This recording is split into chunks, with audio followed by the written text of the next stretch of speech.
Well, good evening, everybody. I'd like to welcome everybody to the December 2nd meeting of the Temple Terrace City Council. I can't believe it's December. I don't know what happened. It seemed like it was just February, and all of a sudden it skipped to December. So I hope everybody had a good holiday last week. And I'd like to remind you to please silence your electronic devices. And if you would, please stand and join me in the invocation and the pledge. Lord, as we begin our meeting tonight, we are reminded of all that we have to be grateful for. We thank you for your many blessings and ask your guidance as we work to advance the common good of all in our city.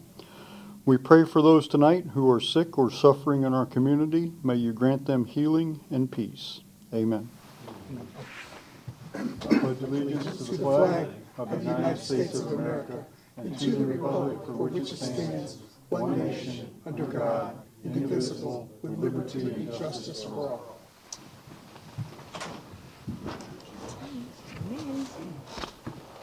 Thank you, everybody. We normally begin our meetings, I think most people are catching on to this, with a historical or interesting fact about our city or our region. That duty rotates. We each take a turn at that, and tonight it's Council Member Kravitz's turn, and I think he might be stuck in traffic or somehow detained. He's not here yet. So we will skip over that, and our next item is something I don't think I've ever had the opportunity to do this as mayor. So, and I've been mayor long enough that there's not a whole lot of firsts here, but this is, I think, one of them. So I'd like to invite Mr. Jerome Sullivan to the podium, please.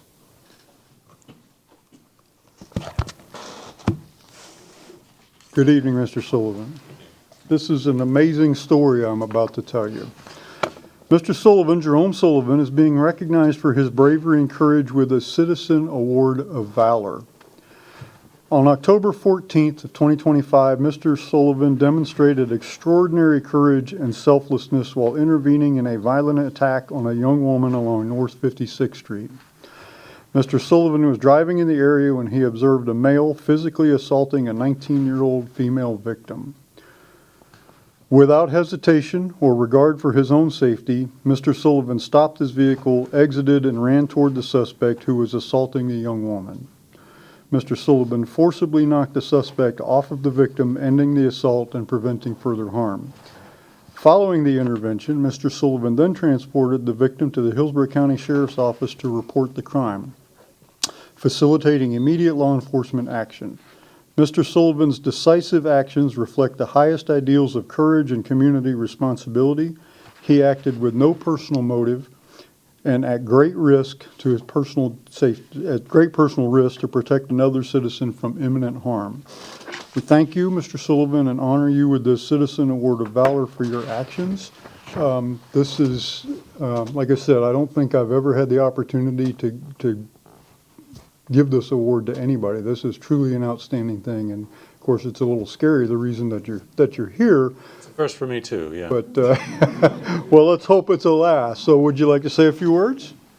Well, just thanks for having me. And what I did was pretty much automatic. I think did what I would expect any man to do in that situation. You know, now I was able to help. So, and I'm glad it turned out okay. Well, you certainly did help, and you might have saved that woman's life. So this is truly an honor to have you come and be with us tonight. So let's give them a big.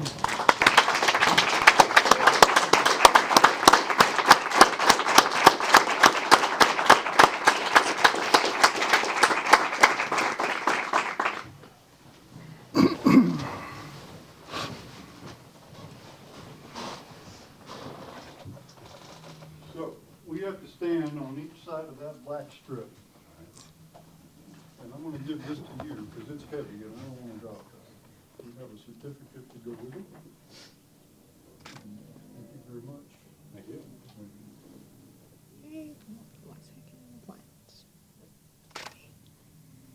Thank you. Chief.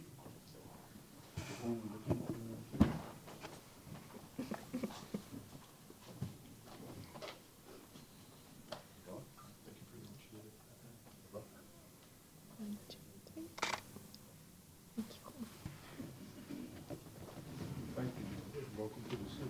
Thank you.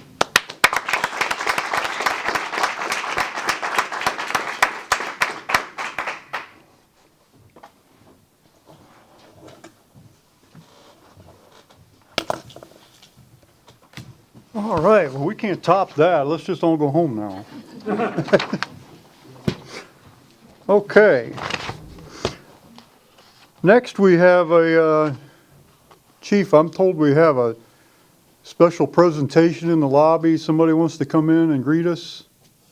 Would you please check the lobby and see if you can let our visitor in, please?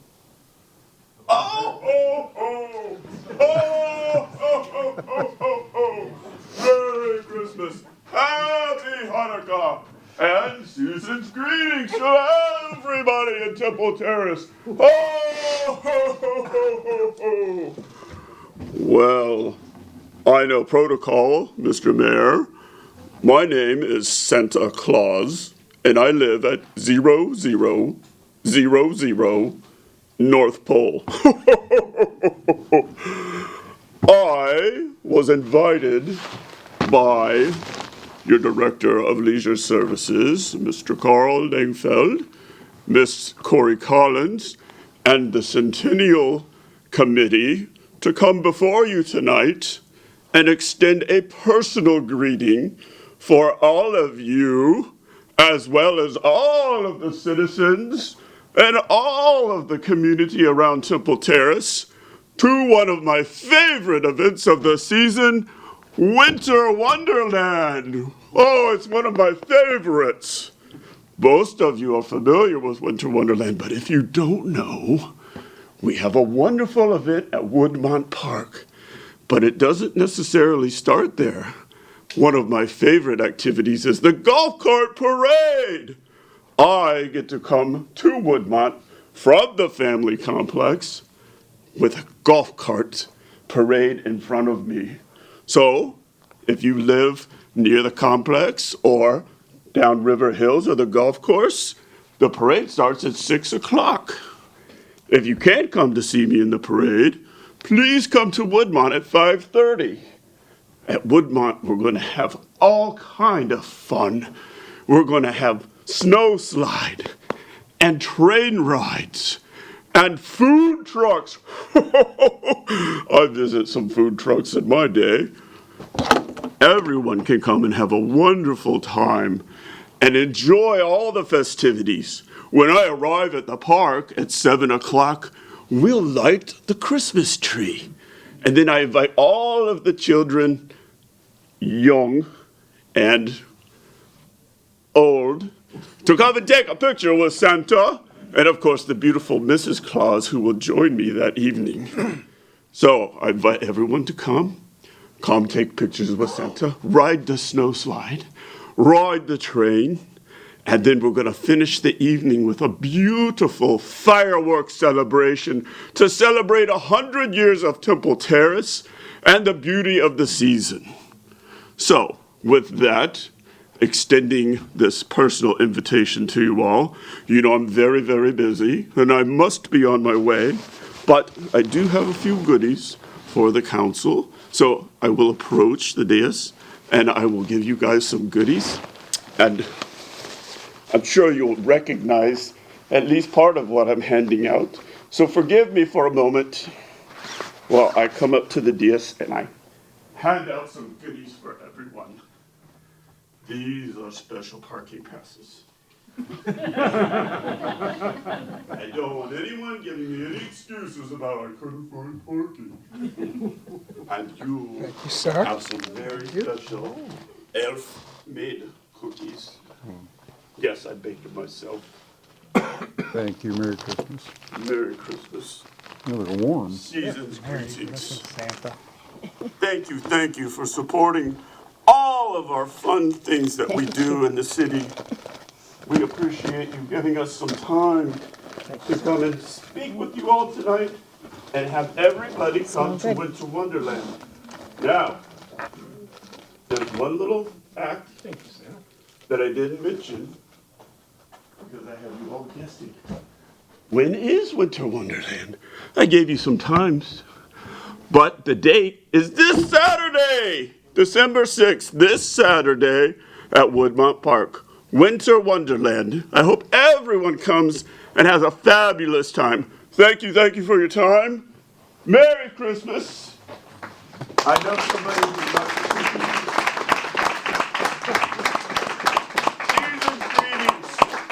Everyone have a wonderful, wonderful holiday season. Bless you, Temple Terrace.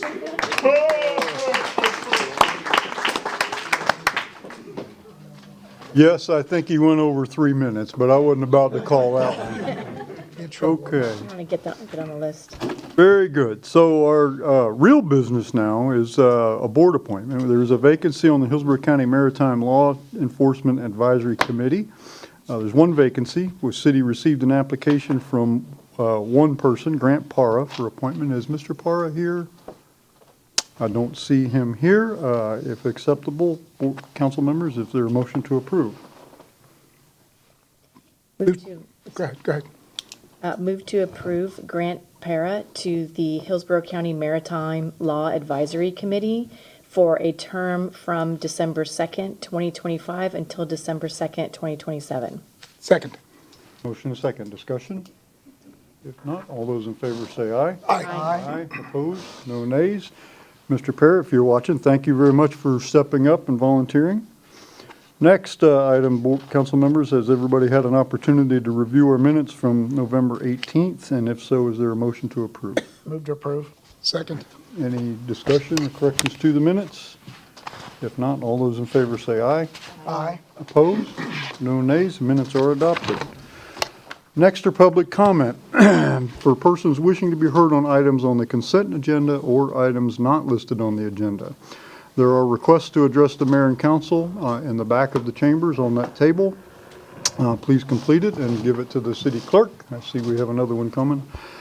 Council has established a 30-minute time limit for all public comments in this portion of the meeting, and it will be continued at the end of the meeting if more time is needed. Okay. There's a 3-minute time limit imposed on all individuals at this portion of the meeting. We ask that speakers come to the podium, state their name and city of residence. During public comment on items not on the agenda or items on the consent agenda, the city manager and directors in attendance do make note of these items. We do take your comments seriously and we do follow up on them. So I currently have, I think, 3. Our first one is Charles Loeb. Welcome, Mr. Loeb. Thank you. Hope you all had a good holiday. Charles Loeb, Terrace Park. And the first thing I want to discuss is report on the library sale. The city made $1,361. So the library sale is going pretty good. In addition to that, they also got a big donation of books. As a matter of fact, there were so many that were left over at the Writers Club meeting that they had to sell them for $1 in that bin. So the city did get, and the publicity really does help. The other thing I want to discuss tonight is what I call my little holiday wish list, if you want to call it that, or a review, or whatever you all want to call it. And that is some of the things I've been discussing. First of all, I think we should have more involvement from upper levels of government around here. Second, as I said, I'm hoping maybe that the healthcare will be, the stress will be in healthcare reform would be to make it more affordable for people who need health care, and I've discussed some of the points is on public record from last month. Also, I still see an opportunity, and it's kind of a reminder that although people temporarily have food stamps and all that, and SNAP program and all, that over the long haul, a lot of people are going to lose it because of the tougher qualifications. So, of course, this means that people will be going to the churches and things like that, and we'll still need more help than was given prior to the government shutdown. So I'm really hoping that this community will work together in order over the coming year to help those folks out as much as we can. Another thing that I'm also kind of on my holiday wish list is that people will save a little bit of money, or at least understand what's going on with their electric bills.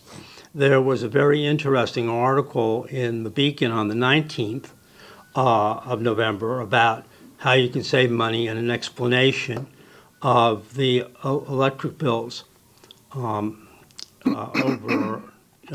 why the bills are so high and how you can save money on them. And I hope people read that. And this was like sort of a follow-up to November 16th Tampa Bay Times article or expose report. So if you're interested in that, which I think people would be, that they take a look, and if they can't get the Tampa Bay Times, see if they can get the Beacon from November 19th. That's all. Thank you and good evening. Thank you, Mr. Loeb. Next up, Fred Black. Welcome, Mr. Black. It's good to see you again. We actually took a picture at a garden club event. So, Oh, I remember that. my name is Fred Black. I'm a business owner here in Terrace, which is the city that I love. I'm also a member of the garden club, and I also maintain the grounds at Woodland Park. My issue has been, and I've been here several times on this issue regarding the bathroom being closed at the Riverside Park, and it's been closed for months, maybe going on a year. I do understand some of the issues that are having with the homeless doing certain things there, but I really think we're giving them too much power. I think this bathroom needs to be opened. I'm tired of seeing families coming down with their children, having to use the bathroom at a Shell gas station. It's unacceptable. And I'm going to keep coming back until the bathroom gets open. I don't care how long it takes. You can remember my name. It will speak volume. Thank you. Thank you, Mr. Black. Troy Zimmerman.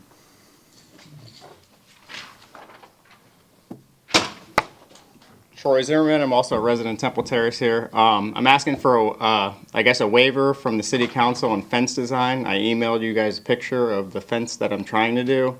It seems like it's an attractive fence. It shouldn't be a problem to approve it if you guys can look into it and check your email. I'm not sure if you want to put it up on the screen so everyone can see it or you guys can see it, but it seems like the way that it's written is to stop chicken wire from being used as a fence. I'm not doing anything like that at all, but if you can take a look at that and get back to me whenever you guys can. Thank you. Thank you, Mr. Zimmerman. That's currently all the requests to speak that I have. Okay. Next, we'll move on to the consent agenda. Council members, if you've had an opportunity to review the consent agenda, is there a motion to approve? Move to approve. Second. Motion and a second. All those in favor say aye. Aye. Aye. Opposed? No nays. Consent agenda is adopted. Next, we have a resolution approving an engagement letter with Gray Robinson for Government Affairs Consulting Services. City Manager Bahia. Thank you, Mr. Mayor, members of the council. The city's had a long-standing relationship with the government affairs firm, which was originally called Lewis Betts and Associates, and then became Travis Mitchell Corporation, going back at least 2 decades, from what I understand. Earlier this year, in January, Mr. Betts, the namesake of the original firm, passed away unexpectedly. And at the time, I informed council that in light of the fact we'd had this relationship for so long and the untimely passing of Mr. Betts, that we would want to go out into the marketplace and gauge whether their government firms might be available. This is not any reflection of Mr. Betts or Mr. Mitchell. They've been good partners for the city over the years. It was just because I thought it was time and it made sense in light of what had happened. So we issued a request for qualifications. Over the summer, we had 4 submittals from the Travis Mitchell Corporation. Again, Travis Mitchell was the partner for Mr. Betts. He is our current consultant, basically on a month-to-month arrangement. We also had submittals from JW Consulting, the Southern Group, and Gray Robinson. We convened a committee composed of myself, the Assistant City Manager, and the Finance Director to review the submittals from these proposers, as well as the references, and do an individual interviews, in-person interviews. And based on that evaluation, we have the following ranking that came out of that process, which was the top-rated firm was Gray Robinson, followed by the Southern Group, then Travis Mitchell Corporation, and then JW Consulting. By the way, we have a representative of Gray Robinson here, Chris Dawson. He's here in the audience if you have any questions. So the committee, looking at Gray Robinson, the reason that we ranked them as the top firm was because they had a very deep bench of associates. Our experience with Mr. Betts was pretty much it's either a 1 or 2 person firm and has been for quite some time. We were impressed by the professionalism and, again, that vast resource base that they have at their disposal. And we also we took into consideration the fact that Gray Robinson also has a Washington, D.C. presence, which is not part of this contract, but it could be used in the future. We know, and we've talked about here at the dais and in town hall meetings last year, or earlier this year, I should say, that our water system and water infrastructure improvements are going to be critical over the next several years, and they're not going to be cheap. It's going to take a lot of dollars to make those improvements. And so the notion of having a firm that represents us to seek appropriations or grants and things like that in Tallahassee, I think is something that was very, very important to us when we looked at these different submitters. So we reached out to Gray Robinson in terms of being the top firm to negotiate, which is the process here. We indicated to Mr. Dawson that we have an approved budget right now of $2,500 a month for our lobbying firm for this current fiscal year, and we asked that if they would honor that because their proposed rate is $4,500 a month for a city our size. They graciously agreed to do that for the remainder of this fiscal year, so there would be no impact, no changes. They would accept the same budget that we've got in place through the end of September 30th, 2026. As of October 1, if council approves, they would move to their standard rate, which is $4,500 per month. At that point, what I would propose, and I've talked to Mr. Ingram about this, and it seems to make sense, in light of the fact that we are recommending Gray Robinson largely because of water, we would charge that difference to the water fund because, again, they would be looking to bring dollars home to help us pay for these water improvements. So it seems to make sense. There's a rational nexus there. So that's what we would propose to do. The contract or the engagement letter before you this evening is a 3-year engagement with 2 one-year extensions. It would also provide for a 30-day basically separating of the ways if we wanted to, if we decided or they decided that this relationship was no longer working. Within 30 days' notice, we could part ways and we could do something else, should we wish to do that. So staff is recommending approval this evening, and Mr. Dawson is here if you'd like to ask him anything. Good. Council members, any questions? I do. Yes, Councilmember Fernandez. My question has to do with lobbying for dollars to help with the water treatment, that we know we're going to have to do something, but every jurisdiction in the state of Florida that provides water is going to do something. So how does the city of Temple Terrace stand out in this? Mr. Dawson, welcome. Thank you very much for having me. It's a pleasure to be with you this evening. It's an excellent question, and we know water and wastewater infrastructure is going to be one of the leading challenges of a growing state as we continue to add residents. And certainly for Temple Terrace and this region, it's really a constriction point on continued growth. It's working with all the levers that are available to us. So as we've discussed with staff, it's not just going to the legislature for appropriations. It's working with DEP to be engaged in water grant programs, the Resilient Florida Grant Program. It's working with the Department of Commerce to find where our water infrastructure is impacting economic development in the city and job creation. There are grant programs that are available there. So that's another opportunity to not only go to the legislature for funding, but to work within the state grant programs that are available to us. As the city manager mentioned, we have a deep bench. I'm excited to be the lead on the team, and this wastewater space is especially exciting to me. I have 2 degrees in civil engineering, and then I'm also an attorney with the firm. So it's a world that I grew up around. My dad's a water engineer up in the Pensacola area, and so it's just something that I've been in and around my entire life. Also on the team, we have a former DEP secretary, so we've got a deep understanding of the department and their grant programs and their regulatory programs as well that we can help bring to bear.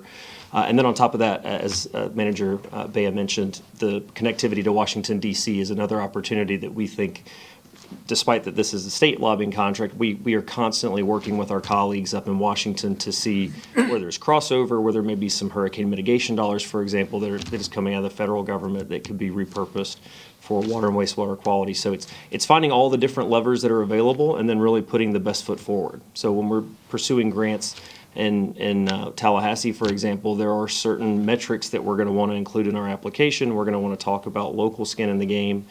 because that's been a big focus of the legislature in particular is saying, hey, we're willing to invest along with you, but we want to see local participation in these types of infrastructure programs and projects. So we'll bring that wealth of knowledge to the table. We are solutions oriented, so it's not just saying, hey, did we get an appropriation this year or not? It's saying, where else can we turn over the couch cushions and find those dollars that are so precious to bring back here to Temple Terrace. Well, and that segues into my last question, and that has to do with how will we measure the efficacy and the value of the contract? So I think there's different elements to that.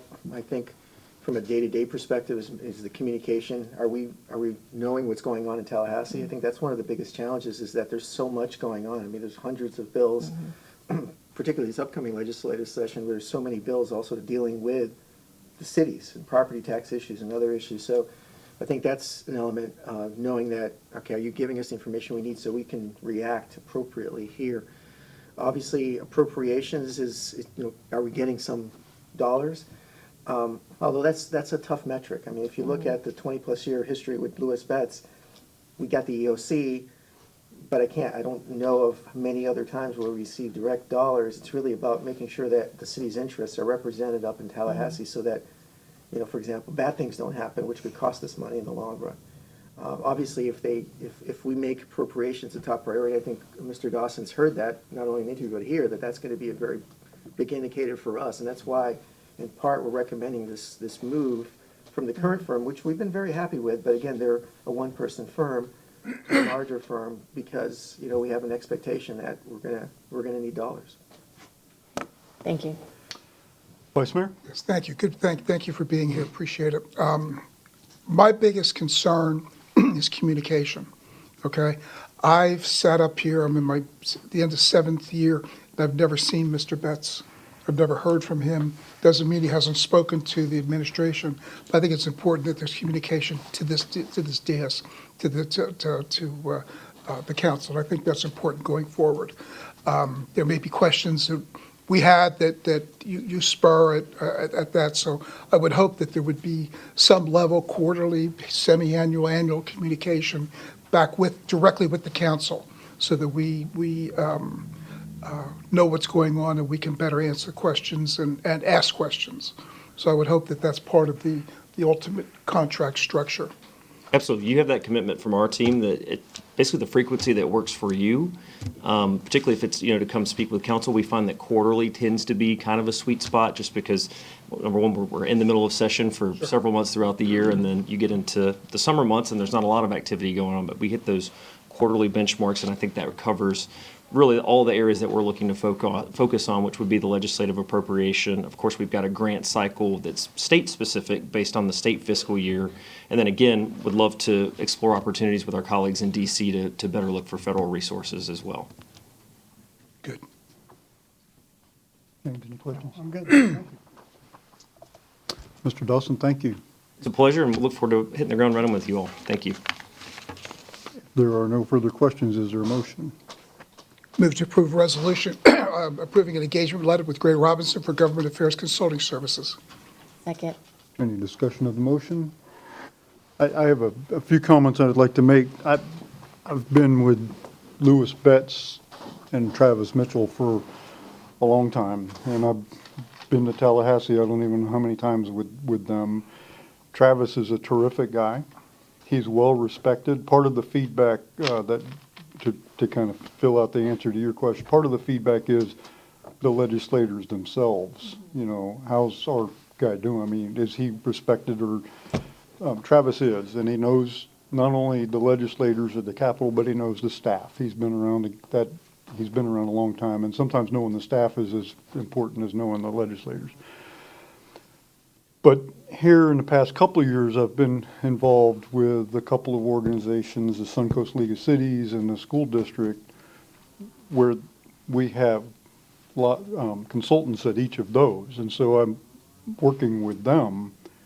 And the product that we get from, one of them is JW Consulting that applied here, and with the school district, I'm not even sure who they use. But we get email updates. They don't come and talk to us. But we get email, like we got an email today about the the school district, here's what's going on in committee this week, there's a schedule of committee meetings and what's on the agendas. That's important information, and we haven't had that kind of visibility of what's going on. Or, you know, I talk to, when you guys approve of our legislative priorities, I don't do it on my own, but I talk to legislators on my own, or I'll text and I'll say, hey, you know, don't forget us. But having that phone call strategically placed when it's like, hey, this guy in committee was wavered a little bit, now would be a good time to reach out and send a text and say, hey, you know, we really need your vote on that. And it's not always an appropriation, it's a home rule thing. Can we change that word from shall to will, or shall to could, or something, you know, make it a little, so it's those kinds of things too. And sometimes those are hard to quantify in terms of just, it's not just about appropriations, it's about trying to influence policy also. And sometimes even changing a word can make a bill less harmful or better for us. And so the other thing I'm excited about with this is the potential to do more federally. We haven't, I mean, other than Carlos and I mean, I know our congressional delegates, and I know our Congress, I know our senators, but, you know, them getting a call from me is not the same as somebody up there who knows where the money is in the EPA or in energy, or, you know, there's a funding stream here or there. The federal system is so big and confusing that, you know, sometimes just knowing where the resources are, and we just got our CLG approved after 50 years. So I think we have, I'm really excited about the possibility of kind of upping our game here. And it's nothing against Travis. He's a terrific guy, but it's a boutique firm. And this is the big leagues. This is, you know, this is, so I'm really excited about what we're doing here. I think it's going to be well worth the effort. And I look forward to getting to meet with you and getting to know you a little bit and getting to work. So, I have a comment yes, also. yes, sir. Yeah, the reason for my question was I just completed a very deep choice or search, if you will, for Hart. And we had Gray Robinson, and we ended up with Holland Knight simply because they knew where the bodies are buried and so forth. But Gray Robinson did a very good presentation, and the information feedback via the reporting was critical and is critical. And again, as you point, not just only appropriations, but just knowing what's going on and not have to see it on, you know, the 9 o'clock news and we could have been involved with that or something. So that was the reason for my question. But I'm looking forward to working with them. If there are no other comments, all those in favor say aye. Aye. Aye. Opposed? No nays. Thank you, Mr. Dawson. Next item is the first public hearing and first reading of an ordinance amending sections 12-357, final plat review, and 12-354, preliminary plat review of the Land Development Code. I'll open the public hearing, and Senior Planner Alyssa Livingstone is here to explain. Good evening. Good evening, Mayor and Council members. I'm here to present proposed text amendments to our Land Development Code that ensures full compliance with a recent mandate from the Florida statutes, specifically Section 177.071. The overall intent of this legislative update is to streamline plat approvals.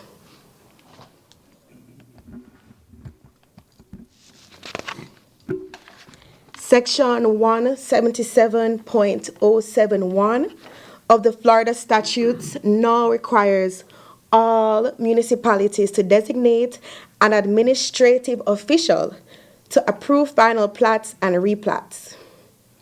To comply with this state mandate and streamline our development review process, we recommend designating the city manager for this administrative function.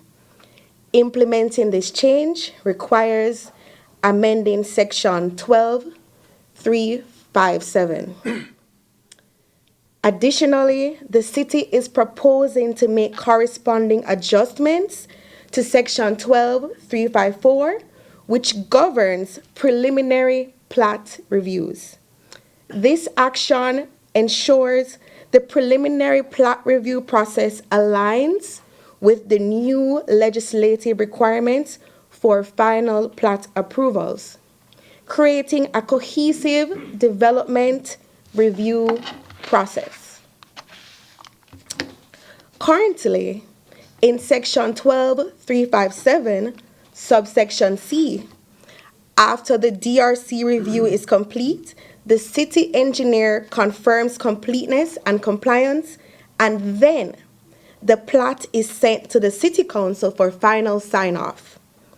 In Section 12357, subsection D, following final approval by City Council, the city engineer coordinates the recording of the plat.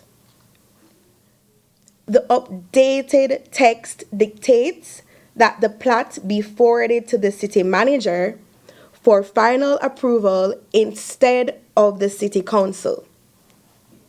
This change recognizes that plat approval is primarily an administrative action and removes it from the City Council's legislative agenda. Currently, in Section 12354, subsection G, any applicant wishing to appeal a preliminary disapproval goes before the City Council. If amended, the appeal would be directed to the city manager.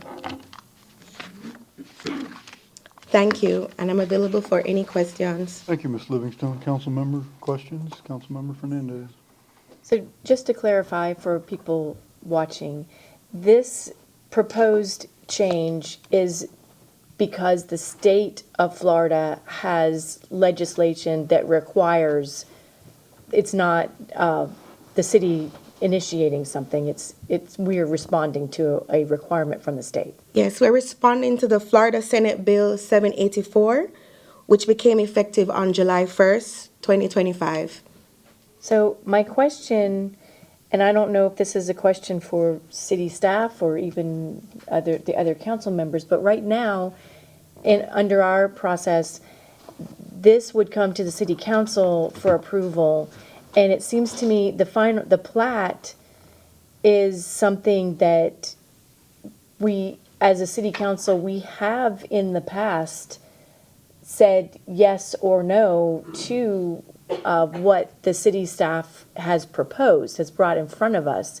So yes, my only concern is, and it's not, maybe it's not an issue, we don't have a lot of empty buildable land, but I mean, we had a development in front of us, or a proposal in front of us not long ago, where the city council determined that the lot size proposed was below what we would like to see in the city, and we chose to change or to request that they come back with a larger lot size. Does this take away city council's ability to ultimately direct development?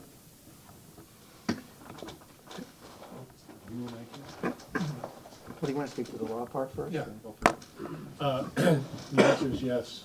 It has taken that away from the city council. The Florida legislature has said, no, this has got to be an administrative process now.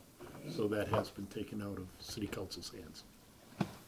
But if I may, just from a practical perspective, and I remember the property you're talking about, Davis Road is probably what you're talking about, right? It's been our experience here in Temple Terrace since I've been here that most of these more significant developments will require other things. It's not just the platting issue. There's rezoning. There's typically a PD that's very common here. So I think there'll be opportunities for you to shape a lot of those developments that you may have concerns about. I can't guarantee, because the legislature now has changed this, that it's going to be every single time. I don't think we get a lot of plats to begin with in a city our size, and we're roughly built out to begin with. Is that correct? On average, we have about 3 to 4 plats coming before us per year, so it's not common. Not are frequent. So again, this is not something that we've requested. I mean, I'll be candid with you, it's not something I really want to do, but I know what a plat is, and so it made sense to have the city manager do it because somebody had to do it in terms of administration, so. All right, thank you. So I know the Vice Mayor has questions, but prior to that, I neglected to solicit public comment. Are there members of the public who wish to comment on this item? Yes, sir. Mr. If it's a bill. No, you have to come up, you have to come up. Troy Zimmerman again. If that's a requirement, like what's the discussion about? If that's the new requirement that it has to be administrative, like why is the council involved at all at that point? So it should have changed till July 1st.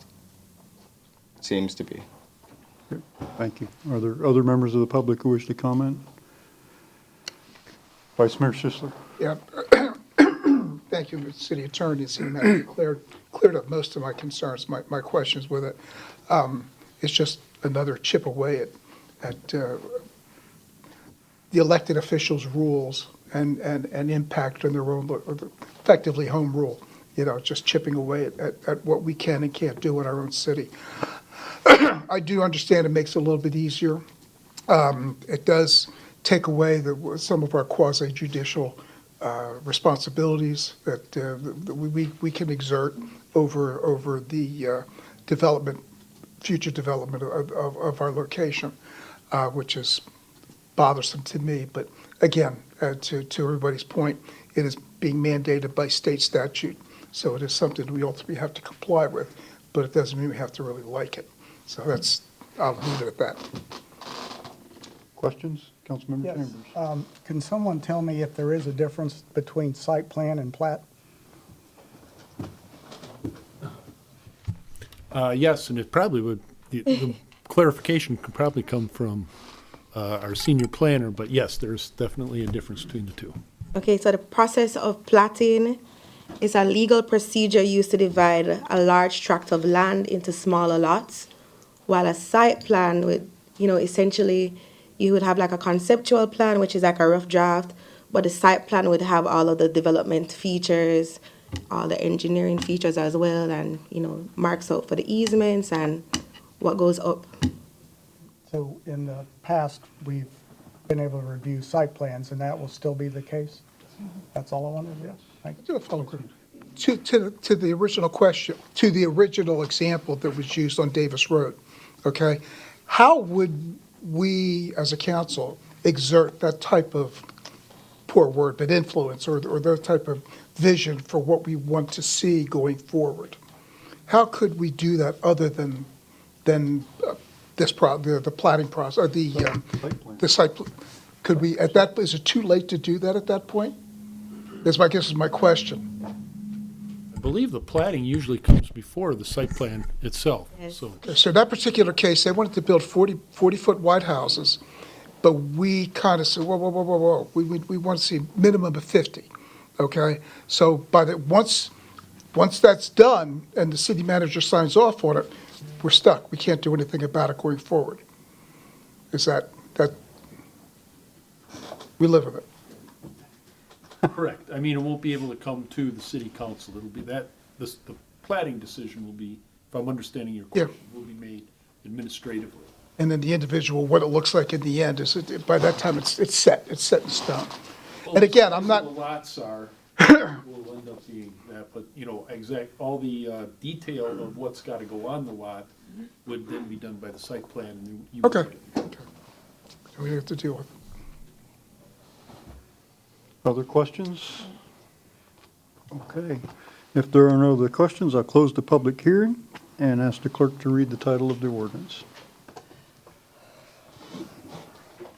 An ordinance of the City of Temple Terrace, Florida, amending sections 12-357 and 12-354 of the City Code of Ordinances, designating the city manager as the administrative authority for final plat review, designating the city manager as the arbiter of appeals for preliminary plat review, providing for severability, providing for correction of typographical errors, repealing all ordinances or parts of ordinances in conflict herewith, providing for codification, providing for an effective date.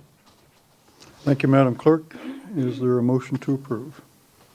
Move to approve on first public hearing and first reading an ordinance amending sections 12-357, final plat review, and 12-354, preliminary plat review of the Land Development Code.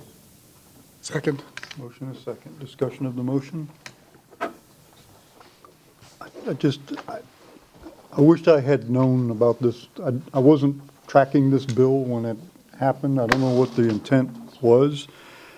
It's strange, but it's not really a rate on home rule because it's just changing it from the council to, and I don't know what the goal there was, whether it was just to speed up the process or make it cheaper or easier for people. I'm not sure what it was, but Mr. Zimmerman is right. It's a state law. There's not much choice.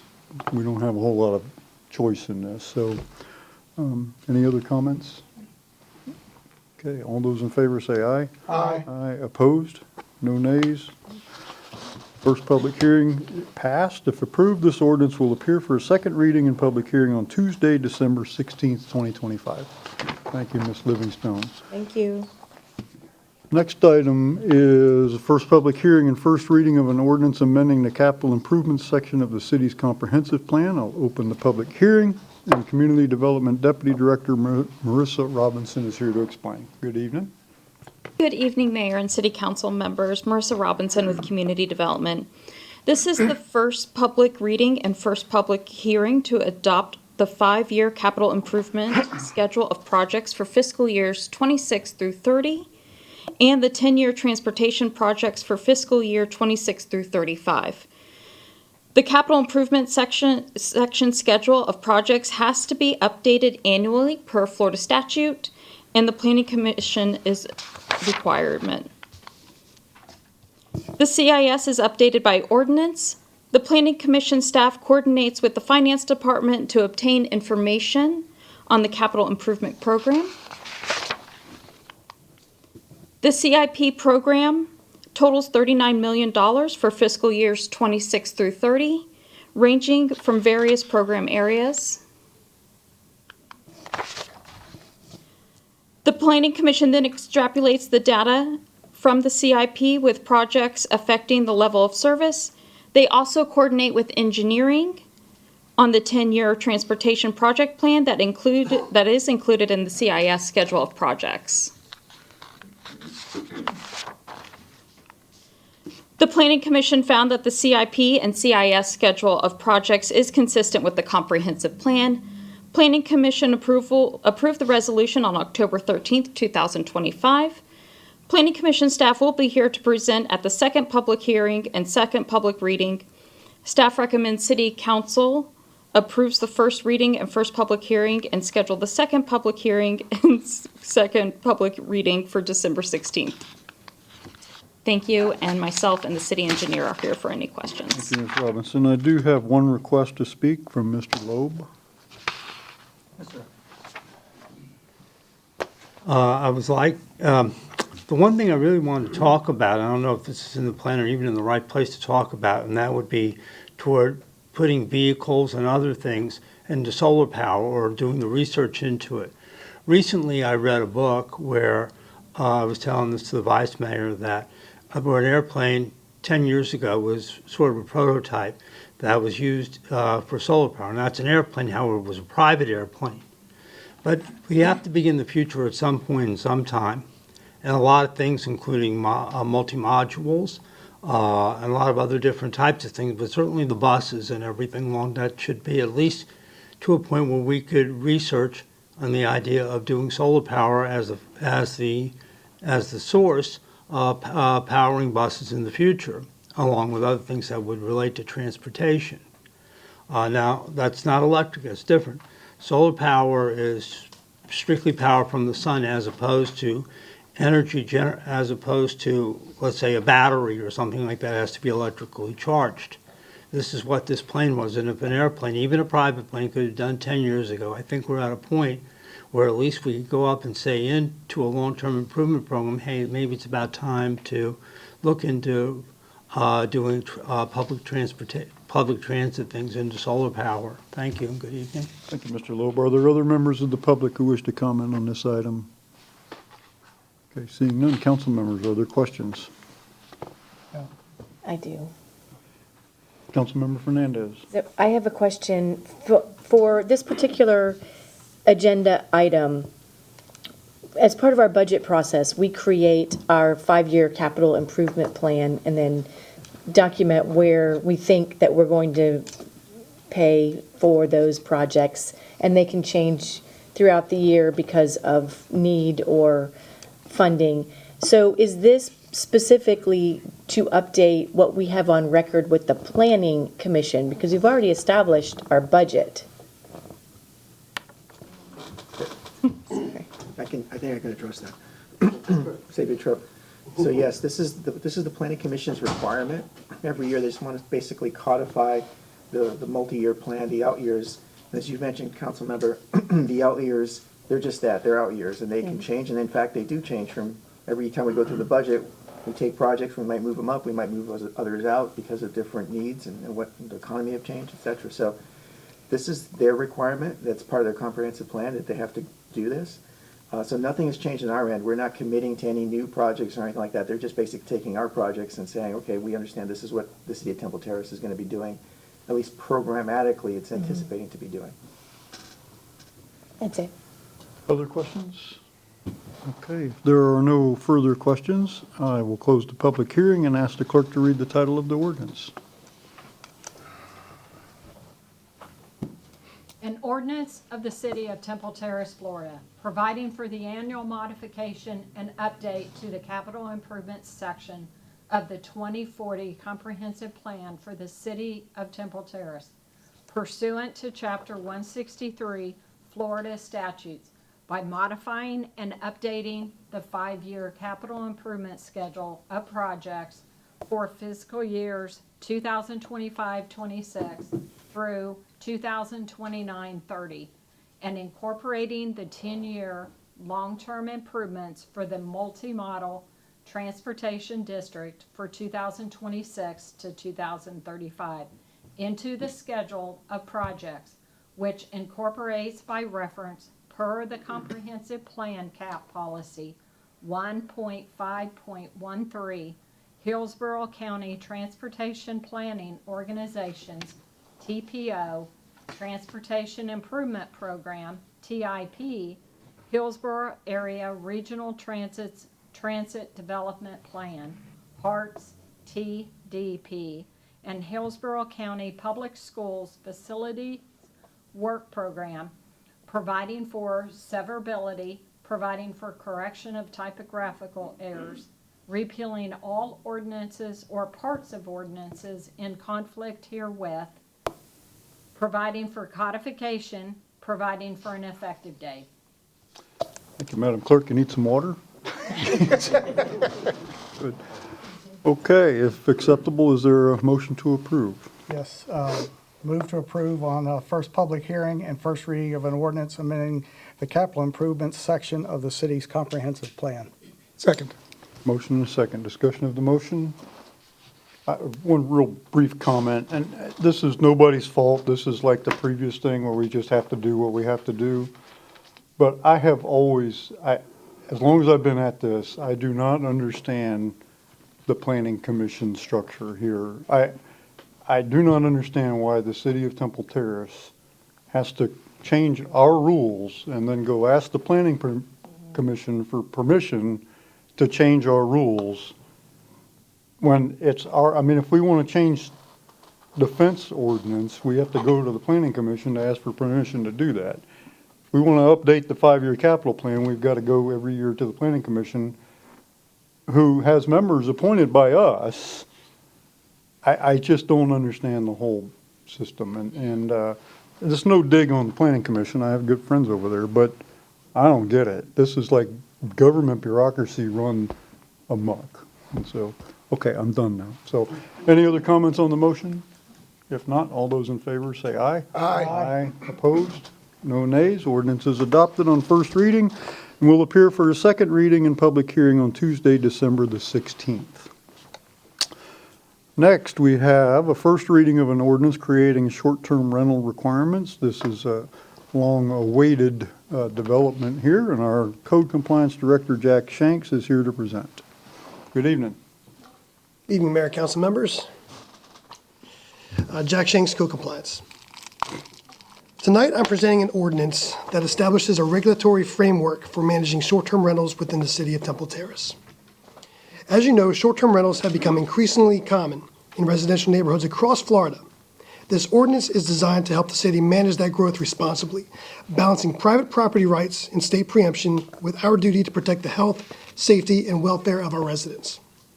Our overall goal is simple: ensure that short-term rentals operate safely, fit appropriately within our neighborhoods, and contribute positively to the community. Short-term rentals, often hosted through platforms like Airbnb or VRBO, have created new challenges for cities across the state. Before 2011, Florida cities had the ability to regulate short-term rentals under home rule authority. That changed when the legislature passed House Bill 883, which preempted local control. In 2014, the legislature restored some local authority through Senate Bill 356, allowing cities like ours to regulate short-term rentals for health, safety, and welfare, but not prohibit them outright or limit how often they can be rented. Based on data provided to us by short-term rental compliance software providers like Granicus and Decker Technologies, we can estimate that our current number of short-term rentals within Temple Terrace is approximately 150. While many of these are well-managed, others have generated issues. We've addressed complaints at short-term rental properties involving multiple vehicles parked in yards and blocking the right-of-way, trash not being disposed of properly and left to become a nuisance, and reports of excessive noise and occupancy levels. Without consistent standards, it becomes difficult for staff and residents to address those impacts fairly and effectively. This ordinance provides a balanced and legally sound way to address those concerns while respecting state law. To create this ordinance, multiple jurisdictions were researched to determine the most appropriate guidelines for creating our own. Pinellas County, the city of Bradenton, Daytona Beach, and Anna Maria, amongst others, were reviewed. It was shown that some cities received challenge from the short-term rental operators who viewed their ordinances as over-regulatory or discriminatory. In those cases, issues were either settled or the ordinance was revisited. Pinellas County's ordinance was created with those challenges in mind and is fair and beneficial to their residents and short-term rental operators alike. I did meet with my counterpart in Pinellas County Code Enforcement to talk through the wins and challenges they faced, and those notes were instrumental in the creation of our ordinance. The proposed Temple Terrace short-term rental ordinance uses Pinellas County as a base, but is adjusted to encompass the unique needs of our city. The public purpose of this ordinance is to serve the health, safety, and general welfare of our community. It does that by requiring all short-term rentals to meet basic life and safety standards under the Florida Building Code and Fire Prevention Code, preserving the quiet character and property values of established neighborhoods, promoting accountability among owners and operators, and ensuring fair treatment of both the short-term rental owner and our residents. Ultimately, this is about ensuring that everyone, residents, visitors, and property owners, can coexist safely and respectfully. This ordinance creates a clear and structured system for short-term rentals in the city. First, it establishes a certificate of use program. All short-term rentals must apply for and maintain a certificate of use, which is valid for 1 year. Before the initial certificate is issued, the fire department will inspect the property to confirm it meets minimum life safety requirements. That inspection will be repeated every 2 years thereafter. Second, it establishes a registration fee of $200 per property per year. That fee helps offset the administrative and inspection costs associated with the program. It says operational standards. Maximum occupancy is limited to 2 persons per bedroom plus 2 additional occupants. In a review of other local ordinances, including Sarasota, Pinellas County, and Orlando, this occupancy level is standard. All parking must be off-street. No lawn or grass parking is permitted. In conjunction with Temple Terrace Code Section 16-7, quiet hours are set between 10 p.m. and 8 a.m. Each property must have a local responsible party available 24 hours a day to respond to emergencies, inspections, or complaints. Basic safety and contact information must be posted inside the unit in a conspicuous place near the main entry door. It includes advertising requirements.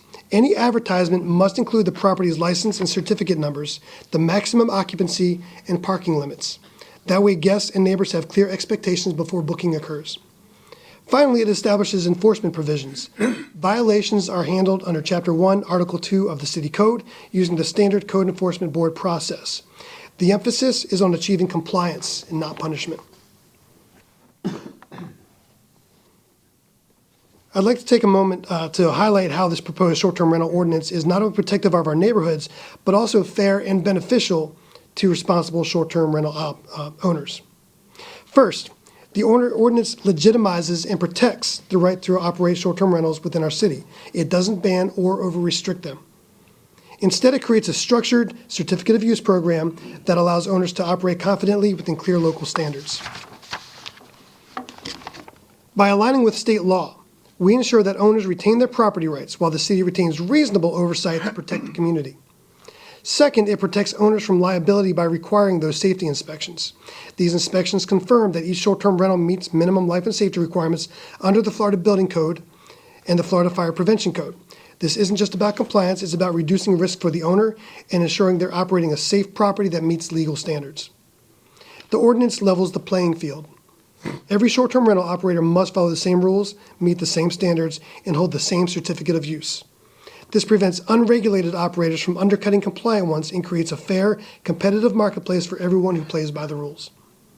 The ordinance offers a streamlined and transparent process for the owners. That certificate of use is valid for 1 full year and renewals are straightforward. If property changes ownership, there's a clear and predictable 30-day window for the new owner to reapply. And that way there's no confusion or sudden interruption in operations. The ordinance provides clarity and predictability. Owners know exactly what's required, how to meet parking, occupancy, advertising, and safety standards.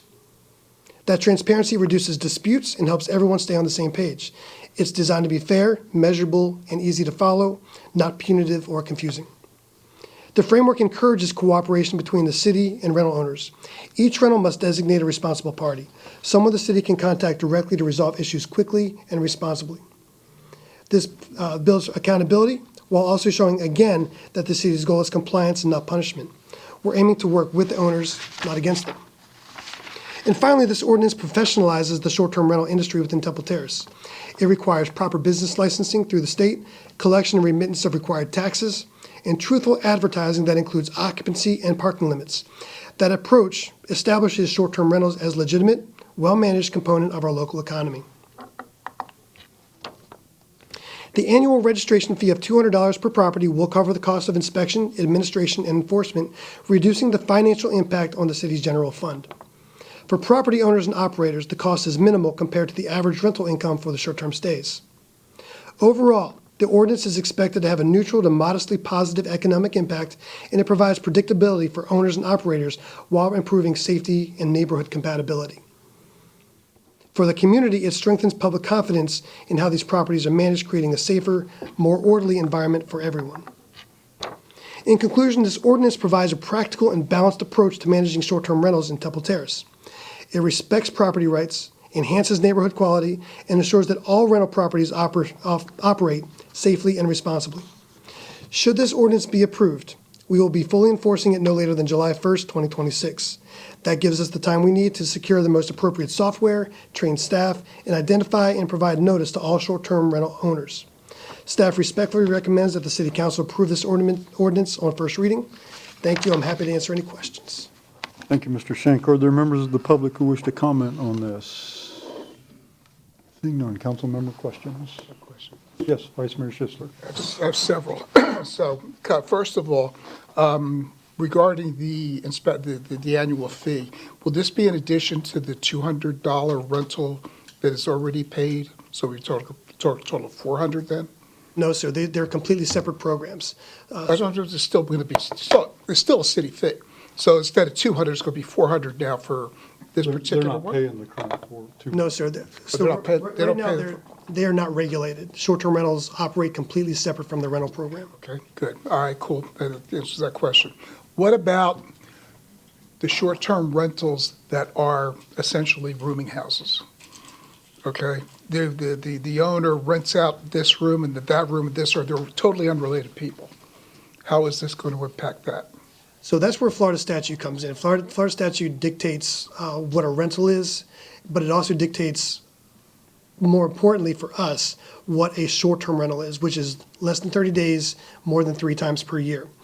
It does not allow us to quantify how many people are living inside.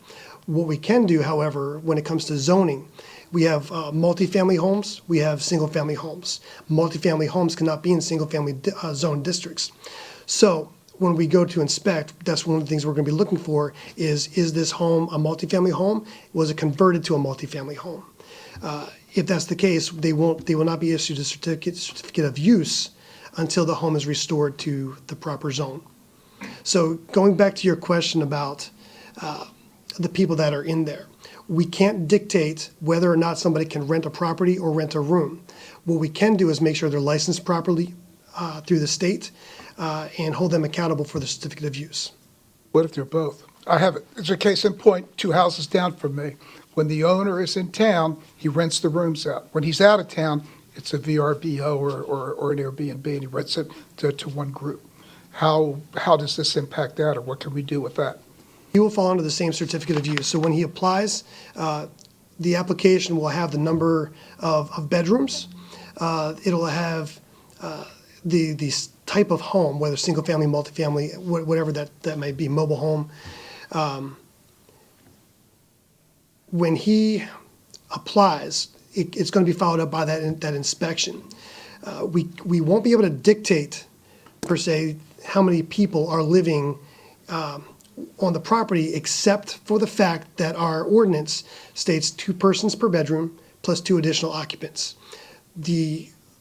What we're looking at in regular rental homes are the occupancy levels of 3 unrelated people. That's not going to apply to these short-term rentals.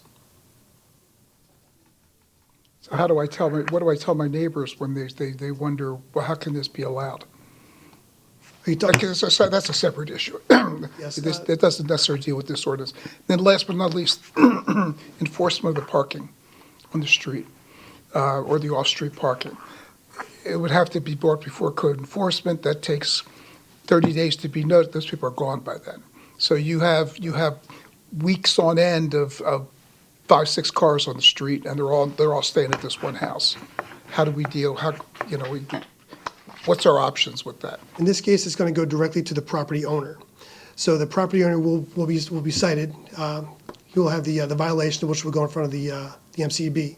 I've spoken to our police. They're on board with working with us. They will have the same list that we have of the responsible parties.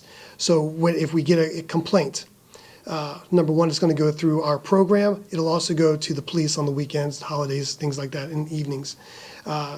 They will then approach. They will let us know. We will then pursue the property owner for the violations. We also have direct access to report them to the hosting sites, if need be, if it gets to that point. So we have different levels of accountability. Please don't misinterpret my terseness and my questions to what you guys are doing and what we're trying to do. It's just overall, it's a problem. It's a serious problem. Absolutely. So this ordinance gives us a little bit more teeth. It does. It does. Thank you. Other questions, Councilmember Chambers? To follow up on the whole house rental thing. So if you have a property in our city that's owned by a corporation or another person and they rent it year-round, college students at USF or whatever, that's part of our rental program now, correct?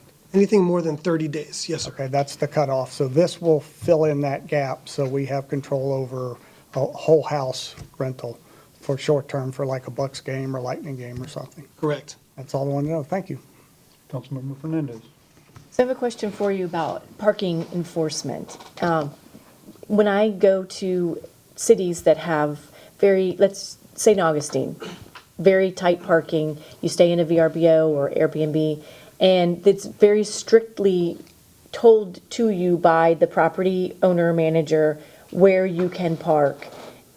But those cities, those owners, or managers, they've clearly had there's some sort of mechanism that they strictly enforce those parameters at the time when you rent it. Do we know what they do in order to have the property owner / manager be on board with the strict enforcement of where people can park, the noise ordinances, and some of the other factors that could make a short-term rental unpleasant to a neighborhood. Absolutely. One of the things this ordinance does, it creates a situation where the advertising will have to display that. Currently, if you look at some of the Airbnbs or VRBOs or short-term rentals in our area, it says that they can host up to 15 people when this is a 3-bedroom home. This is going to restrict that, so it's going to be truth in advertising. We're going to see that. That's part of the program, is we're going to have visual opportunities to see this on a daily basis. Part of the application is also the parking requirements. There has to be a sketch as part of that. Basically, the cars have to fit in the driveway. If the cars do not fit in the driveway, regardless of whether street parking is allowed or not, that will exceed the capacity for the parking. Now, let's say it's in a neighborhood where only 2 cars can fit in that driveway, but you go by the house and parking is allowed on the road and there's a car parked in the street. That's not a violation. The only thing that we're looking at for that is to make sure that the parking fits in the driveway. That way there's not overcrowding on the street. Currently, we have one that we're working on where there are double lines going around the corner. The Airbnb sits on the corner. The people from the home, there's multiple cars parked there all the time. They park on that road, so it blocks the double yellow line, which means the police get called, we get called. That's because there's no control right now over how many cars can park in the driveway. So again, this gives us a little bit more control over that. Also, inside the home, there's going to be a placard that explains all of these things. How many cars can park there, what the occupancy levels are, who to contact. So the information that's being put out there is going to be much more than it is right now. Because right now, it's just what's available on the website that they're renting through. Okay, so I just to clarify, right now, if I go to a property in St. Augustine or Savannah, Georgia, or Pinellas County, where there's very little parking and it's very strictly enforced, what kind of enforcement mechanism do we have to follow up on basically the code enforcement aspect? Right now, if you are a property owner and you're consistently violating like parking on the lawn or something, there's a process and it takes a time period before it comes in front of code enforcement, before there's any, before it's addressed. And in this case, you've got somebody in town for the weekend for the USF game, and then they're gone, and that particular situation is gone until the next weekend, and then it's back, and it's intermittent. Specifically, how are we able to enforce the things that we're looking to put in place to make those short-term rentals more compatible with the residential aspects of the neighborhoods that they're in? I understand. So right now, as it says right now this minute, if I go out there and I see a car parked in the grass and I know it's a short-term rental, I can go ahead and tell the homeowner, hey, here's a warning, here's a notice of violation, even a notice of hearing. Within a few days, maybe even that same day, that it'll be corrected and now they're in compliance, right? This ordinance says you park on the grass, you park somewhere you're not supposed to, this property is now not in compliance. You're going to get the NOV, you're going to get the notice of hearing, you're going to come in front of the board. There's not a notice of compliance because it's happened and is violating this ordinance that we're creating. Right now, there's not an ordinance that does that. The parking, yes, but it's a one and done. You park, you move it, you're now in compliance. This gives us the authorization to really hold that property owner accountable. Now, we don't see that too often. We have our ones and twos that are really kind of pushing the envelope with that. So by and large, I believe that most rental operators are going to be in compliance and they're not going to have any issues with this. Thank you. Other questions, council members? No? Thank you, Mr. Shanks. If there are no further questions, I will ask the clerk to read the title of the ordinance.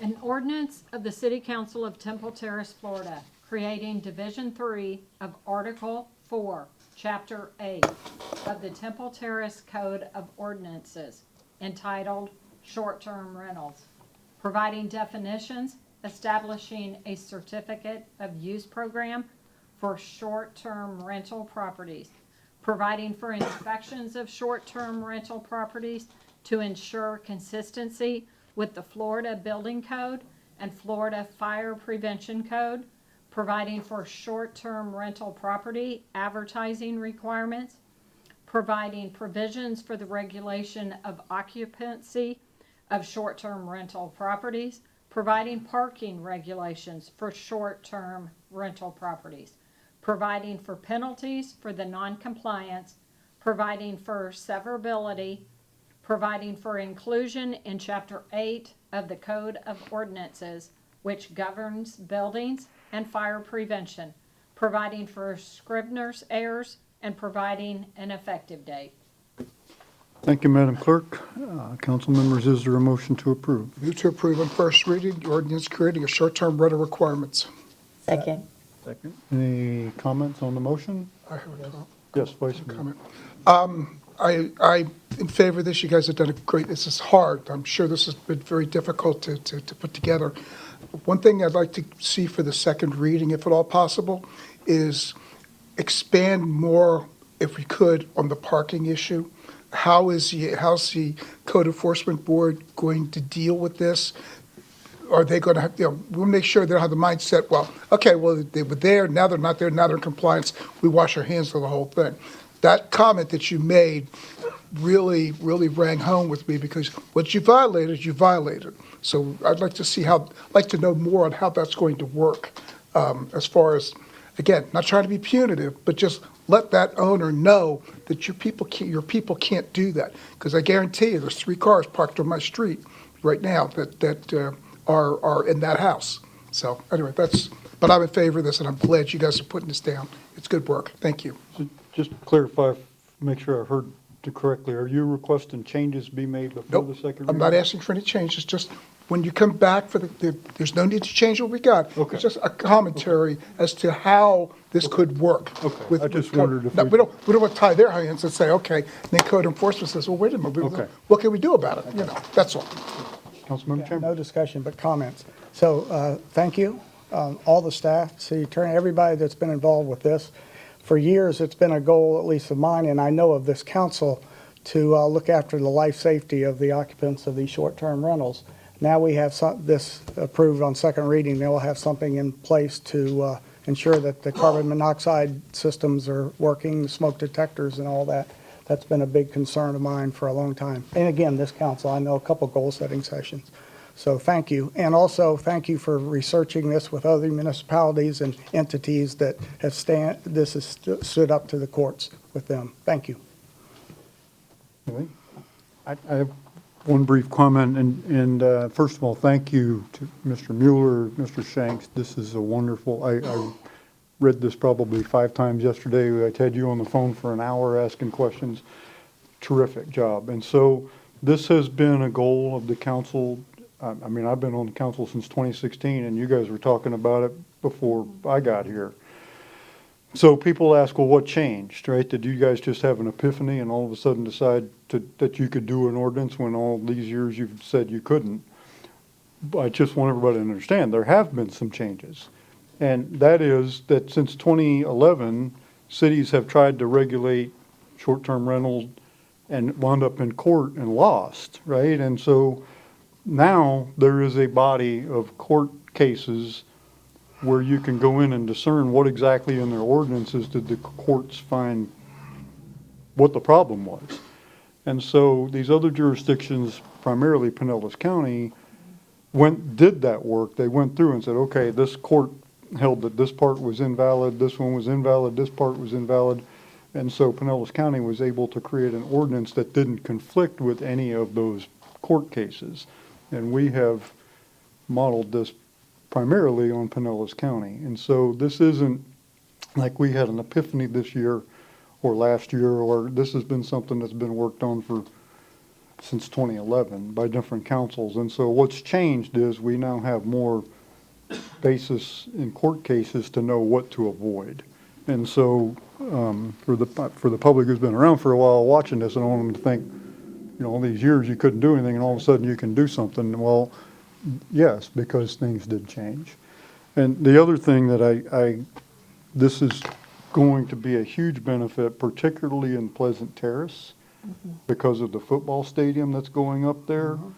I personally know of homes that have sold in that neighborhood for the explicit reason of having, using them for football games and short-term rentals in between the football games. And so this is going to be a big benefit in that. And so thank you all for your work on that. I'm sure it's probably not perfect, but it looks pretty good to me. So I'm very pleased with your work. Thank you. Excellent start. Okay, all those in favor say aye. Aye. Aye. Opposed? No nays. Ordinance is adopted on first reading and will appear for a second reading and public hearing on Tuesday, December 16th, 2025. Next, we move on to new business and board reports, and I know Councilmember Chambers has some new business. Yes, thank you, Mayor, Vice Mayor, Councilmember Fernandez. This is a time of year that sometimes this council will grant Christmas Eve day off to our city employees. This year, though, Christmas falls on a Thursday, and it seems like it might be appropriate to, if we want to go that route, give the employees Friday, December 26th off. That I think the city manager has discussed this with his department heads and developed a plan. So that will be my motion, that we give city employees Friday, December 26th off as a city holiday. Second. Motion and second. Discussion? Excellent. I just want to say thank you. Thank you. Please pass that on to your employees. When I look out here, when I walk around this place, I see the best employees anywhere. So thank you for everything you do. Glad. All those in favor say aye. Aye. Aye. Opposed? Who's going to vote against that? Okay. All right. Motion is adopted. Any other new business or board reports? I just. Yes, Vice Mayor. And quite possibly Mr. Bay is going to talk about this defense. There was a fence issue was brought up earlier. Had you planned on discussing that, or can you address that in your report? Or again, just because I got no emails on it. I'm flying blind on the whole thing. I did not get an email on this issue, so I was just curious as to if you have. Oh, Mr. Zimmerman. Yes, I'm sorry. Yeah. I know that Mr. Zimmerman has been talking to community development, and they've had a difference in terms of the materials and the selection. I don't have anything prepared for you right now, but I can have it for the next meeting. Okay, that'll be fine. That's good. Thank you. That's all I had. Other new business or board reports? Okay. City Manager's report. Thank you, Mr. Mayor, members of council. At your August 19th meeting, City Council entertained several proposals for possible acquisition of the city's property, 8901 North 56th Street. The proposal that was acceptable to council that evening was from the Courtside Group LLC for it was called a Blazin Paddles Sports Hub proposal. This was for a recreational facility with pickleball courts and a food and beverage component. Council that evening directed the staff to retain outside legal counsel and conduct an analysis of the Blazin Paddles proposal because there were some questions that were raised here at council concerning the financial wherewithal of this particular submittal. Staff went ahead and we retained the services of our outside legal counsel. It happened to be the Gray Robinson law firm. In this effort, Gray Robinson went ahead and did a title review, which is in your backup. So there's an alter commitment letter there that talks about and clarifies any title issues. We also, at the recommendation of the outside legal counsel, we retained the services of Fishkind Consulting and its president, Hank Fishkind. This is a business consultancy that does, as one of its services, it does reviews of proposals like this to deem, again, how strong a company might be, et cetera. So Mr. Fishkind reviewed the company's information, reviewed the financials that were submitted to the city, as well as met with the principals and interviewed the principals. And I believe the principals are here this evening. They're nodding, so yeah, they're here. And Mr. Fishkind provided a report based on that interaction and that review that indicated basically three conclusions. He recommended that the Courtside Group provide a firm financial commitment for the proposed SBA loan. Number two, that they demonstrate that they have raised the equity capital of $1.8 million as included in their financing plan. And then number three, that they increase their equity investment to bring their working capital up to $1 million. Mr. Fishkind noted that he recommended this in part because of the perceived lack of operational experience for this kind of a business venture. Although the courtside group has experience in business, not necessarily in running this type of business, so that was a concern he had. We provided the courtside group with an opportunity to respond to Mr. Fishkind's report, and they submitted their response, which is also in your backup. And I'm going to summarize here, and they can correct me if I miss something. They asserted primarily that with lower borrowing costs, the SBA interest rate has dropped 75 basis points since the time they started this. And they also have a very conservative construction budget. They're looking at a range, I think 4.7 million, if memory serves, is on the high end of the range, and that's the number they went with from their general contractor. So they went with the most sort of safeguarded numbers, if you will, for construction. They felt that at least those two factors alone would help them with some flexibility to withstand, again, the opening and the management over the first several months to a year or so. That were the primary concern that was raised by Mr. Fishkind. We took that response and we provided it to Mr. Fishkind just to verify, ask him, as he represents the city here. He reviewed it, again, it's on your backup, and Mr. Fishkind did not feel that it satisfied his primary concerns. Again, working capital was the one that he cited as being the biggest worry, I guess, he had as far as their viability. So that was part of this. The other part of this endeavor, this due diligence, was also at the recommendation of Gray Robinson. If you'll recall, counsel, the offer from the courtside group was not for the $2 million asking price the city has on the property. It was for $1.4 million. So our law firm recommended that we secure an appraisal to determine what is the value of this property today. So we retained the services of Blue Mark Valuation Advisors. And when an appraiser looks at property, they're going to look at a variety of factors, right? They're going to look at comps, listed comps, closed comps. In this case, they also paid particular attention to the fact that this property is not a typical sale, right? As you can tell, it's been months, so we're still dealing with it, right? If this were a typical sale, probably would have closed already.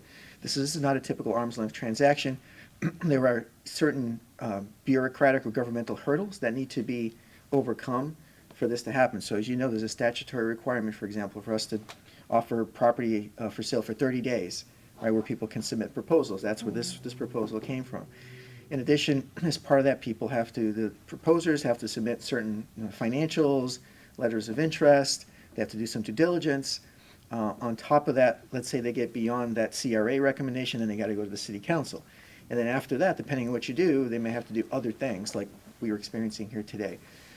So in addition to that, let's say they got to the point where they closed on the property, there's still CRA requirements. There's no overlay district, so you can't just develop this as you would develop, for example, on Fowler Avenue. Here we have certain requirements. You have to build to the sidewalk. You have to do a certain architectural style, etc. Those are all positive requirements, and I'm not suggesting that we change those. But all of that combined, all those factors combined, create an impact on the value, because it's somebody could say, I'll pay you $2 million, but I'll pay you $2 million if you're not going to, if I can just do what I want to do. That's not necessarily the case here. So he felt that dampened some of the value. He also noted that this property has been on the market now for well over 2 years at $2 million, again, without a successful purchase. And then finally, he noted that, ironically enough, at that same August meeting, there was a proposal for $1.8 million from a low-income senior housing developer. And the city council, rightfully so, rejected that proposal because, if you recall, the developer suggested or implied that they were going to apply for the live local tax exemption, which would have wiped out all future tax revenue for that project. So it wouldn't have made sense in the long term for this community. And that was the reason it was rejected largely, I believe. But from the appraiser's perspective, the city turned down $1.8 million. So that all played into this as well. And I'm sure there are other factors. So based on all of that, the appraisal came in at $1.445 million. So that's the number today. That's a public record, and that's what the appraisal is. So this evening, what I would ask of council is, there's a couple of decision points here, and there's probably variants that you'll kind of get to, which is, first, do you want to pursue the Blazin Paddles proposal any further? Note that if you do, that's fine. If you want us to move forward towards a purchase and sale based on their terms, we can do that. And there's, the cost to do that, but we can do that if that's truly what you want to do. If you alternatively, or maybe not alternatively, but concurrently actually, do you want to address the price of the property? Knowing that the appraisal came in at 1.445, it's a public record as I mentioned, do you want to bring the price down to that number or another number? Because again, even if you move forward with Blazin Paddles at least until the point we have a signed P&S approved by the council, I would still recommend that we continue to keep marketing the property. And whether you want to market it at the new price or not, or a new price, is up to you. So those are the decision points that we're looking for some direction on this evening.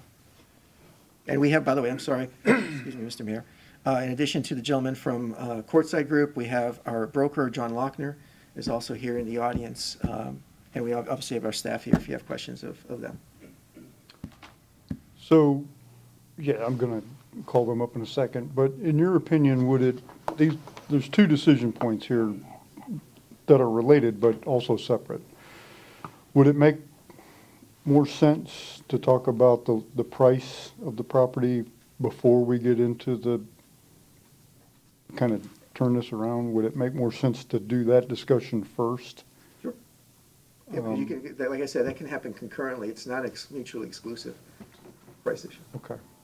Well, I do think we owe it to Courtside to hear what they have to say. So if you gentlemen would like, you don't have to, but if you'd like to come up, you're welcome.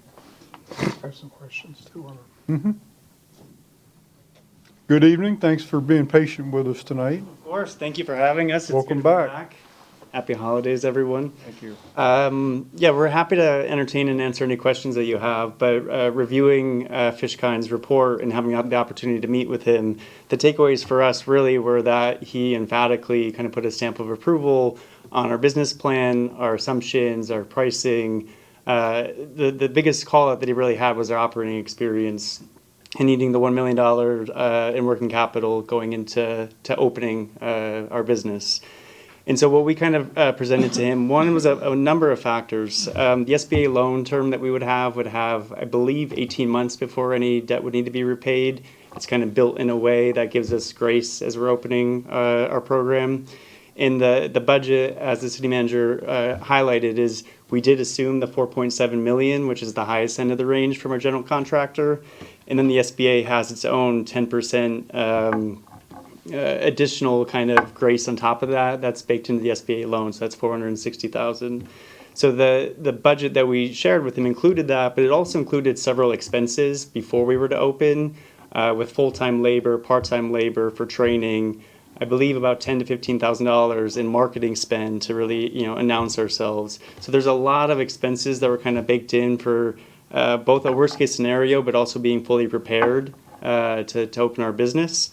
And so when, if you dig into Hank Fishkind's report, he highlights that we only have $270,000 in working capital when we open. Our assumptions and our forecast is much closer to the $1 million that he's requesting. And then we also did have conversations with Mr. Fishkind about future equity rounds if we needed to. So we have the opportunity, just like any startup would have, to have a Series A, a Series B, and if push came to shove and we had to raise additional capital, we'd be willing to give more equity to do so. But the assumptions and the forecast that we have, we feel really confident in. And again, the biggest takeaway for us was that he was super excited about the financial model, the business plan, the assumptions that we made. And one last point to highlight is that I think his assessment was that it would bring more than $3 million in economic value to the city of Temple Terrace.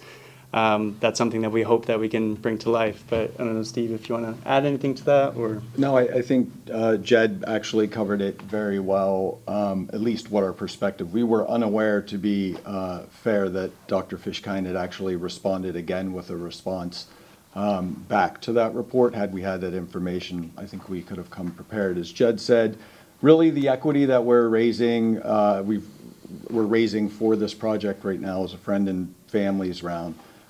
We have plenty of room to raise additional capital if necessary to get to the $1 million Dr. Fishkind is looking for. We think our model right now, again, it was sort of built on a doomsday scenario. If everything were to go wrong, how much working capital would we actually have? We think we're much closer to the $700,000 to $800,000 range as we sit right now. And we're happy to address any concerns that the council may have. Thank you. Before I forget, though, could you please state your names for the record for the city clerk? Jed Derrick, resident of Tampa. Thank you. And Stephen Daniluk. Thank you. Vice Mayor, you said you had a question? Yes, I have a Vice Mayor. Thank you for working with us and working with with Dr. Fishkind. It's very important that we do this right. So my big question is, and given the entrepreneurial aspect and interest that you're putting forth with this, which I like, and I've been involved with that most of my career in accounting before I retired. My question, though, is, does the SBA covenants that you have, or at least you're working with, permit the reclassification of any of these overages and estimates? Like, you say 4.7 is your upward construction. If it comes in at 4.5, whatever, be the number. Does the covenants allow you to reclassify those differences, keep the SBO and reclassify that into working capital? Yes. Okay. Are you guys committed to doing that as we go forward to help ensure that we do have that $1 million working? Not trying to tell you how to run the business, but we also don't want an empty building there in 3 months. No, absolutely. Okay. So, I mean, it would go a long ways if you could verify that the SBA covenants and documents would allow that, and let you keep and use the money for the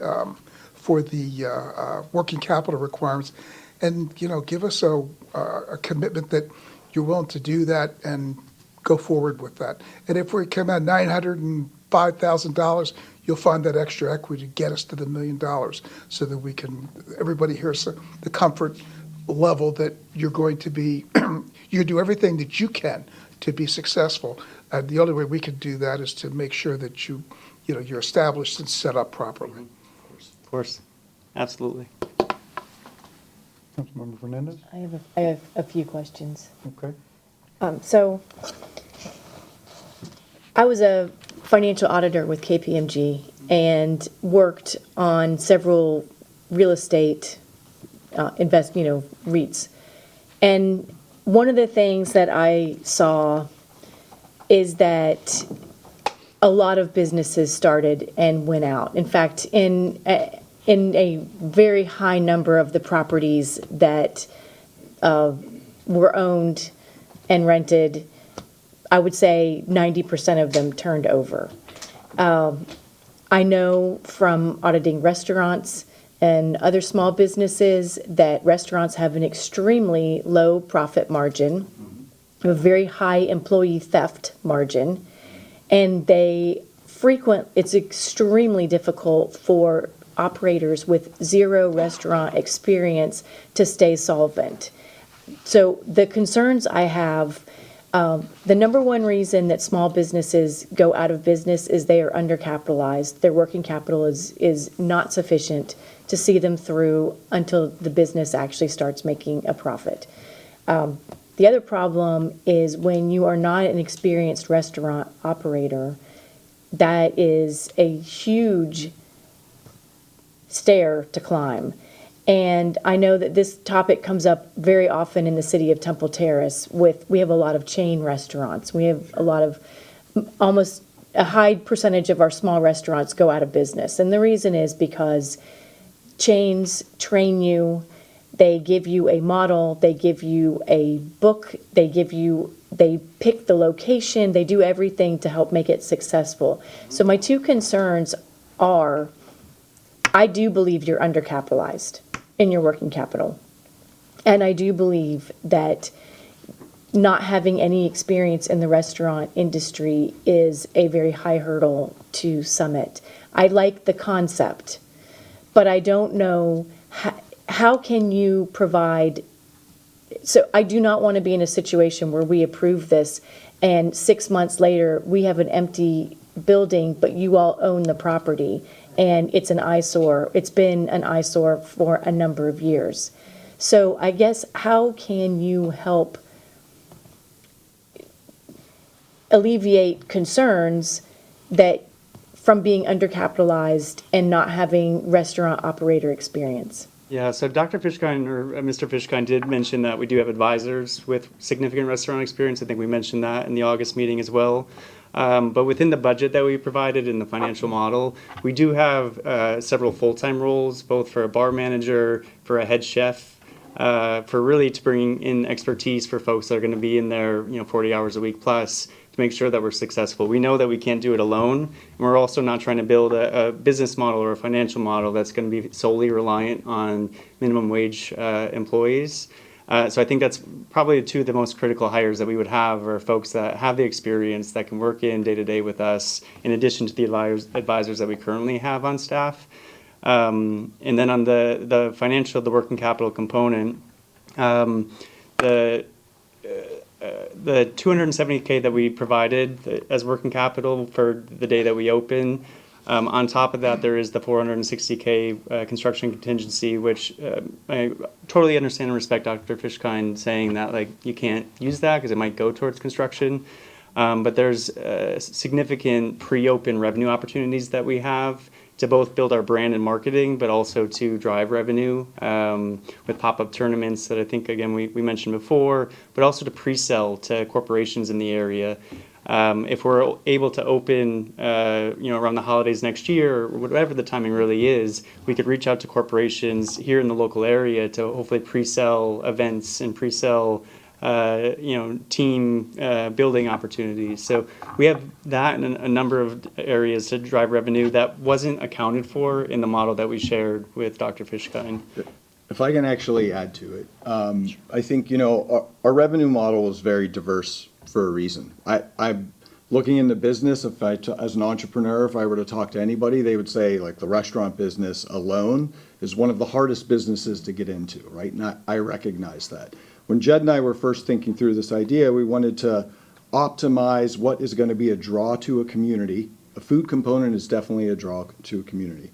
A bar aspect is a draw to a community. We talked about the concert series. We talked about our subscription-based model. We talked about corporate events.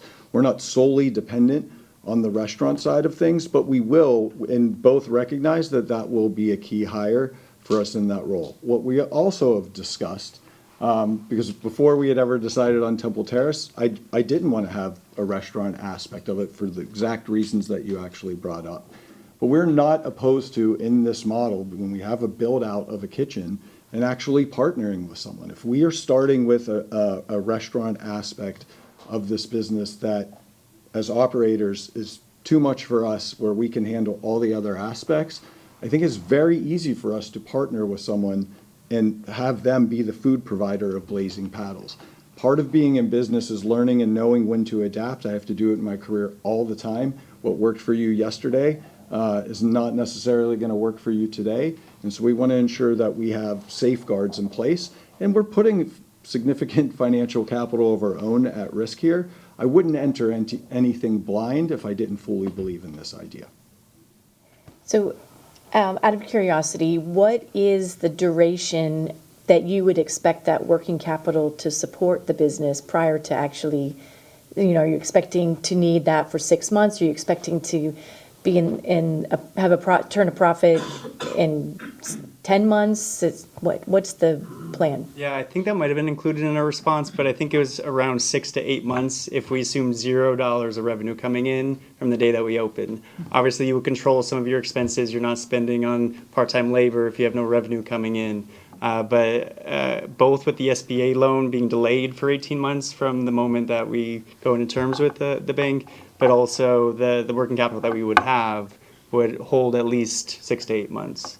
And this was also, again, expressed to Dr. Fishkind that We are trying to, limit the equity stake that we're giving up in the investor round that we have currently, but we are more than willing, as we get closer, and we say, you know what, we did come in at 4.7 million with the general contractor, and we did use the 460K contingency. We do have to raise capital at this point, and giving up an additional equity stake for our business is something that we would absolutely explore. It's just not a lever we need to pull right now. Okay, so would you consider, or have you considered, instead of building out the kitchen aspect of it, inviting food trucks, for example, and that would completely reduce your investment required up front? We did, and that was part of the initial model, and something that could still be entertained as part of like a backup plan, if you will. But one of the biggest components for the business as a whole is the liquor license, and they are incredibly hard to come by in the second-hand market, costing anywhere from $200,000 to $300,000 or $400,000. But if you have a mixed-use property where more than 51% of your revenue is coming from non-alcohol, then you can get it for, I believe, $1,800 a year. And so that's a key component for our business, is to have the food revenue in-house, which is why we eventually made the decision to have all components of it in-house. But if we were to fail, we're not going to let Blazin Paddles fail. We would explore food trucks and working with local vendors in the area. We're going to do whatever it takes to be successful here. Are there any facilities right now that are pickleball? Sorry, I'm not a player. I know people love it though. But so are there any pickleball facilities? I know your model might be a little bit different than what's in the area, but do you have other facilities that you've looked at that are making a profit off of pickleball? Yes, absolutely. So when we met with you in August, we used Topgolf as the example because we knew that that would be recognizable by folks. But we didn't mention Chicken and Pickle and a number of players in the space where they are currently opening second locations within cities that they're already in, just based off the high demand that they have. There's the Pickleball Kingdom. There's several franchisees that are growing. There's a couple of folks in Jacksonville and all over really that are doing well with this type of model. Not exactly our model with some of the unique features that we're bringing to the table, but with a bar, food, and pickleball component that are doing extremely well. Yeah, the ones that we've mentioned that are local to Tampa, they only have pickleball, and they're still doing incredibly well. Again, I think we mentioned in August, but they don't have air conditioning, they don't have any amenities, and they're growing. There's a place that just opened in Clearwater called Pickle and Pint. They serve frozen pizzas and local beers and have about 12 indoor courts. They're doing fairly well so far. So it's a model that we've seen not only succeed but continue to grow. But the most emphatic point that I have from that is Chicken and Pickle being one of the largest players in the space, and they are food first and pickleball second, where we want to be, pickleball first and food is a strong component of that. They are choosing, and I believe Dallas and Phoenix, to open, a second location within those cities based off the success that they've had. Yeah. Keep going. You're doing great. Good questions. Well, my last question would be probably for city staff, and that is the concern, and this. We had the same concern when we were looking at developing it when we were looking at a full redevelopment years ago. And that is what happens with a project that doesn't work out the way people have anticipated, but the property has been conveyed. Okay. Well, unless you have any provisions built into the agreement that you enter into with the other party, the property's just gone. I mean, if it doesn't work out, like you mentioned earlier, council member, unless we have some sort of clawback provision, if that sounded like it was a direction back in August, possibly if this was going to come to fruition, you'd want some sort of clawback provision. Excuse me. But even with a clawback provision, excuse me, pardon me, still recovering. Even with a clawback provision, the city's not necessarily made whole.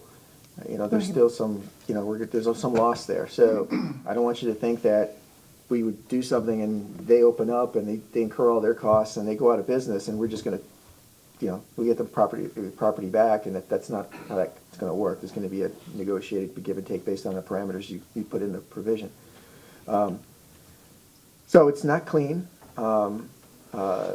Hence the reason you asked us to do this due diligence, to get a better idea of what are the, you can never guarantee this. I mean, I take the gentlemen at their word. They seem very sincere. I think they really, believe this is going to work.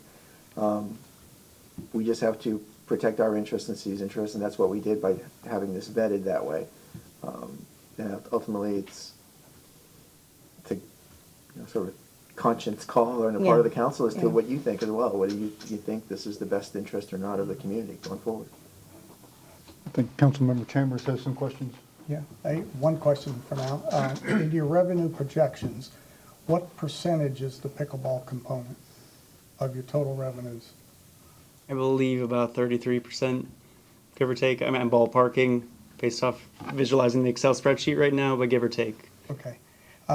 My second question, I think I asked this the first time. Have you spoken with our Leisure Services Department about partnering with tournaments or things like that? Not with the department, but we did reach out to the Tampa Pickleball Club and spoke with Derek Stewart about some... Terrace Pickleball Club. Yeah, sorry, Temple Terrace Pickleball Club, about opportunities to align with them, and they invited us to their board meeting in January and are really excited by the idea of both public and private court opportunities thriving in Temple Terrace. Okay, thank you. I have a question that I'm not sure who to direct it to, but you guys seem to know the answer. I have two accountants up here that probably know the answer to this too, and forgive my ignorance, but I'm not a business person. One of the three recommendations made by Dr. Fishkind was, the number one was to provide a firm financial commitment for the proposed SBA loan. What exactly does that mean? I'm thinking you take a loan, you're committing to make the payments. What does that mean in business?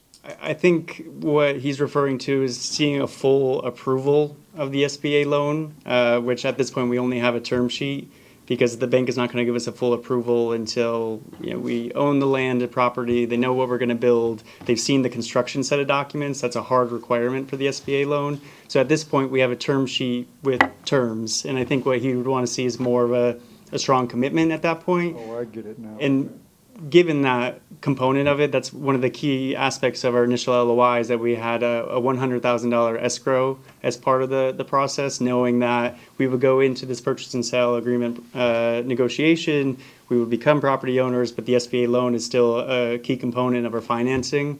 So that escrow is one of the reasons, or that reason is one of the reasons we increased the escrow as high as we did. We very much have a chicken and egg situation, right? So once we know we have the approval for the land, like everything can move forward very quickly. Okay, I understand. Thank you for that.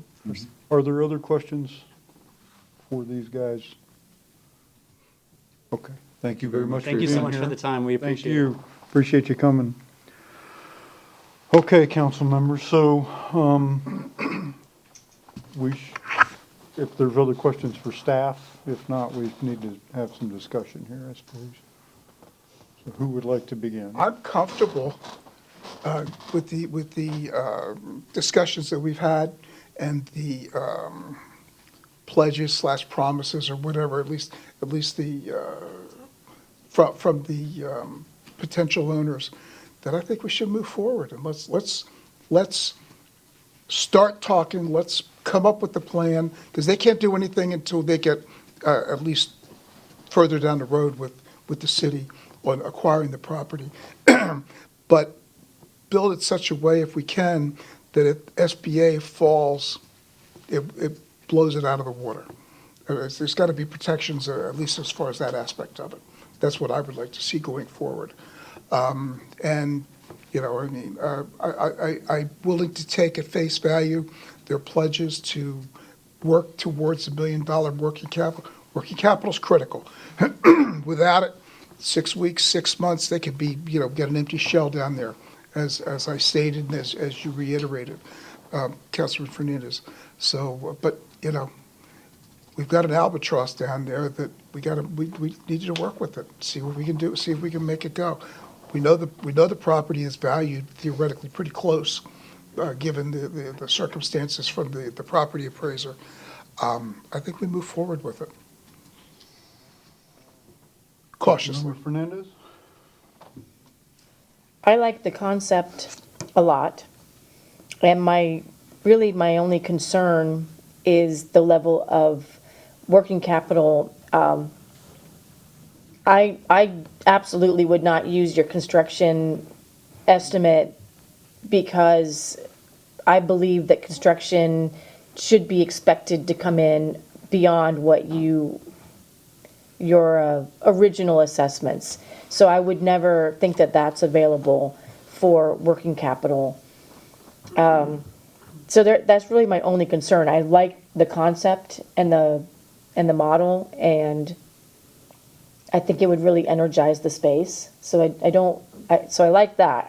It's just the working capital for me. Well, what do you propose we do? I think we all like the concept. I don't know. Because I don't think there's necessarily any way or what the way would be to require a certain level of working capital. Councilmember Chambers? Well, I too like the concept. I attended a pickleball tournament a couple weeks ago in the city of Lakeland, and it was huge, absolutely huge. They had food trucks out there because it was at the city courts and stuff, and it was big. And of course, pickleball is big. But I've also seen back in the day, sand volleyball was a big deal, and there were a couple facilities that opened up around Tampa. The same thing, bar, restaurant, sand volleyball, and now they're different facilities because that went away. I don't think pickleball is going to go away like sand volleyball did because I can play pickleball. I can't do sand volleyball. But anyway, so that's the concept. So I love the concept. Working capital, I'm not a financial person, so I don't know the concerns that my two colleagues have. I'm more concerned if you purchase a property, which is, or I'm not sure of all the things, but if you purchase the property so you could get the SBA loan, what if you don't get the loan? Then what happens? And I should have probably asked that question. It wouldn't close then. It wouldn't close, okay. So that's my only concern. Working capital, that's your concerns. I can't see with this group, I really can't see that if that's starting to fail, they won't be trying to do something to change what they're doing. Otherwise, they lose a bunch. City manager? So what we've heard here tonight, as Councilmember Chambers just mentioned, is a lot about the working capital. And the gentleman mentioned that they didn't see they didn't get a chance to really respond to Mr. Fishkine's last response, basically saying, you know, hey, this is still not, largely the working capital was still the issue, which is what's being reflected here tonight. One thing, and I'm not sure if the gentlemen are open to it, but they did mention it, I think in passing at least, the notion that, I mean, if the council, if you're not comfortable, a couple of you are not comfortable because of the working capital, you could be, the alternative there is like, okay, we're not going to go because of the working capital. Gentlemen, if you want to come back to us later, you know, with a different working capital amount, because it sounded like they were looking at that. They weren't interested right now, but maybe in the future, if things shake out a little differently with this project, that's an alternative for them. Again, I'm speaking for them. I have no idea. This may be a complete hard, no-go for them.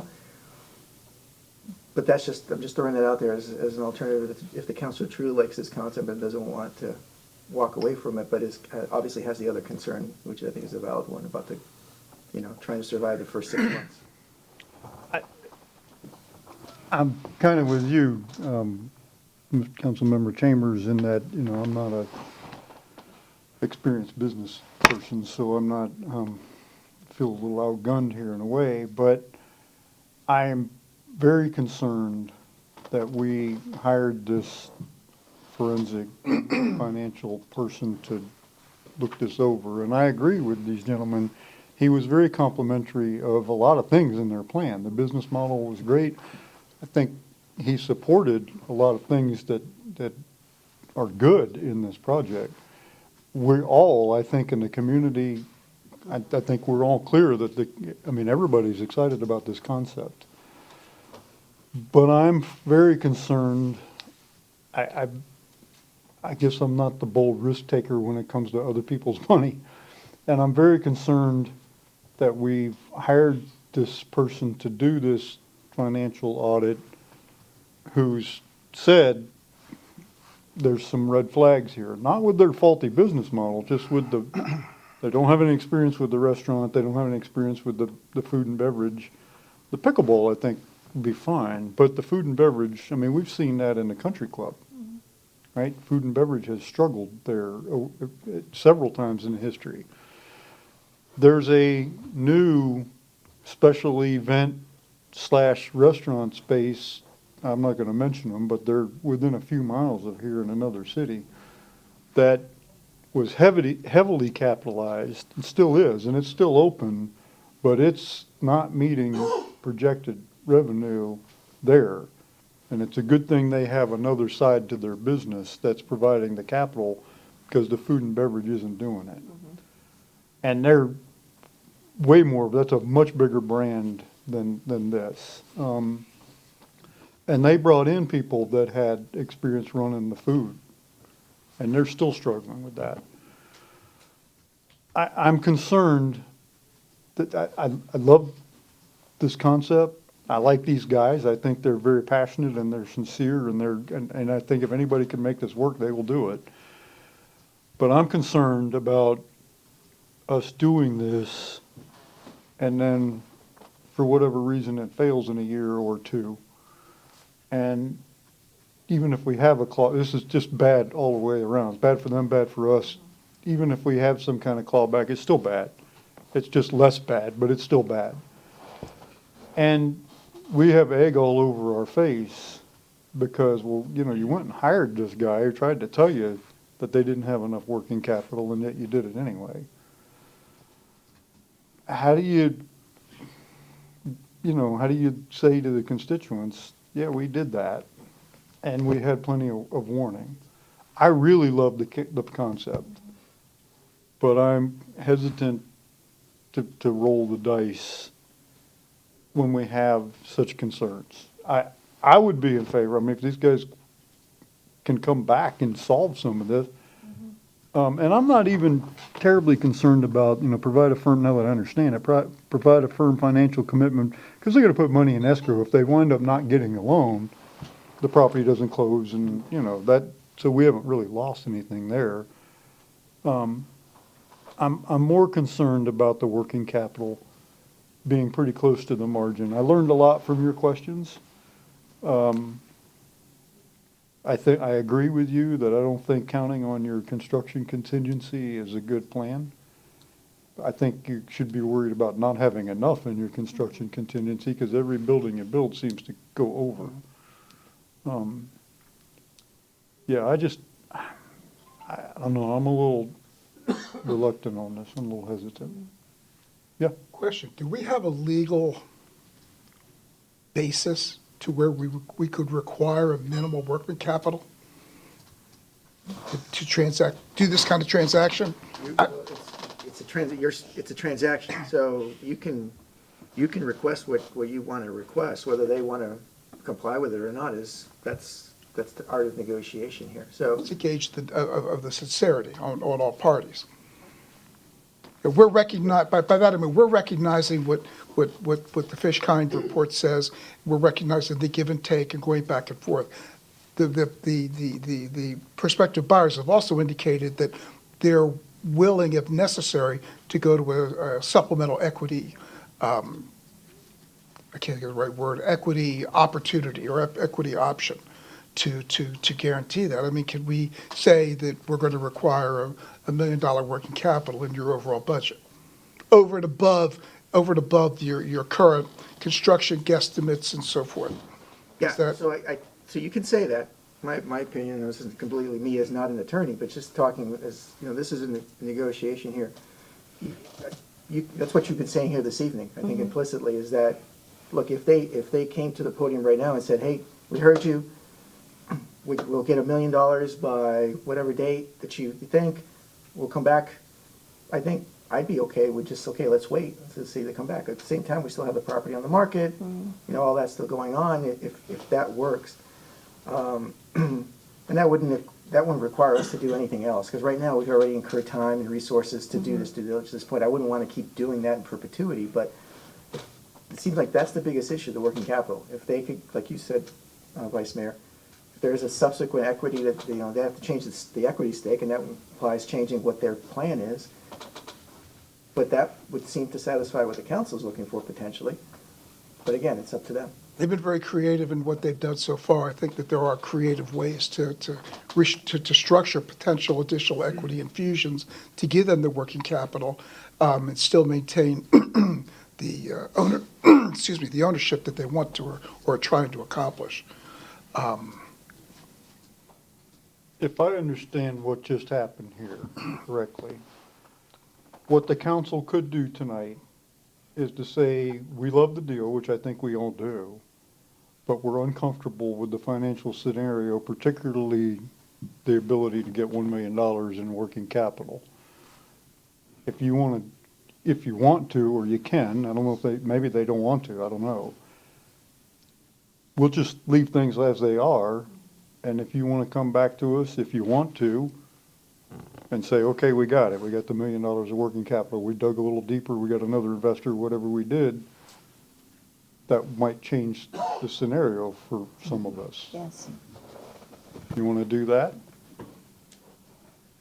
I'm in favor of that. I'm in favor of moving forward with it that way. Yes. You want to? Yes. Okay. Why don't somebody craft that into a motion, and then that's up to them. I mean, if they don't want to, or they don't, but I mean, this is a great concept if it was funded. I'll give it a shot. Make a motion to work with the perspective, the pickleball concept, and I'm sorry, I can't remember the name of the organization, Blazin Paddles, to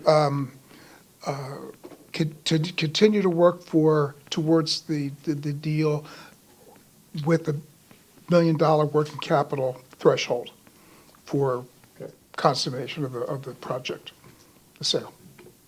Second. Motion and second. Discussion?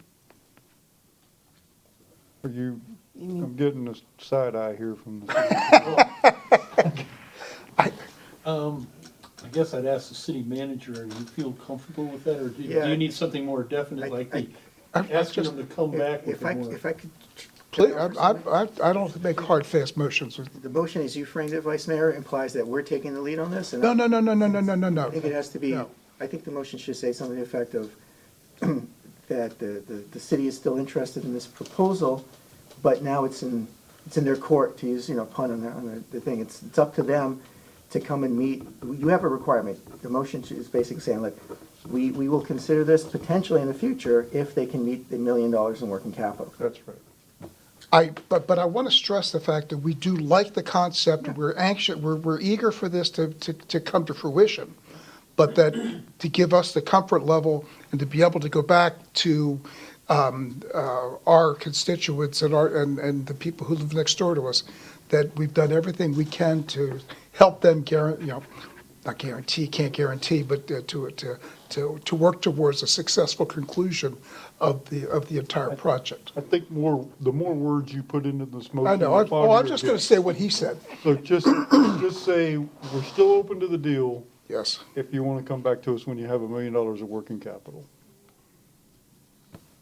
Okay. You give me the gavel and you can make that motion. Move to express the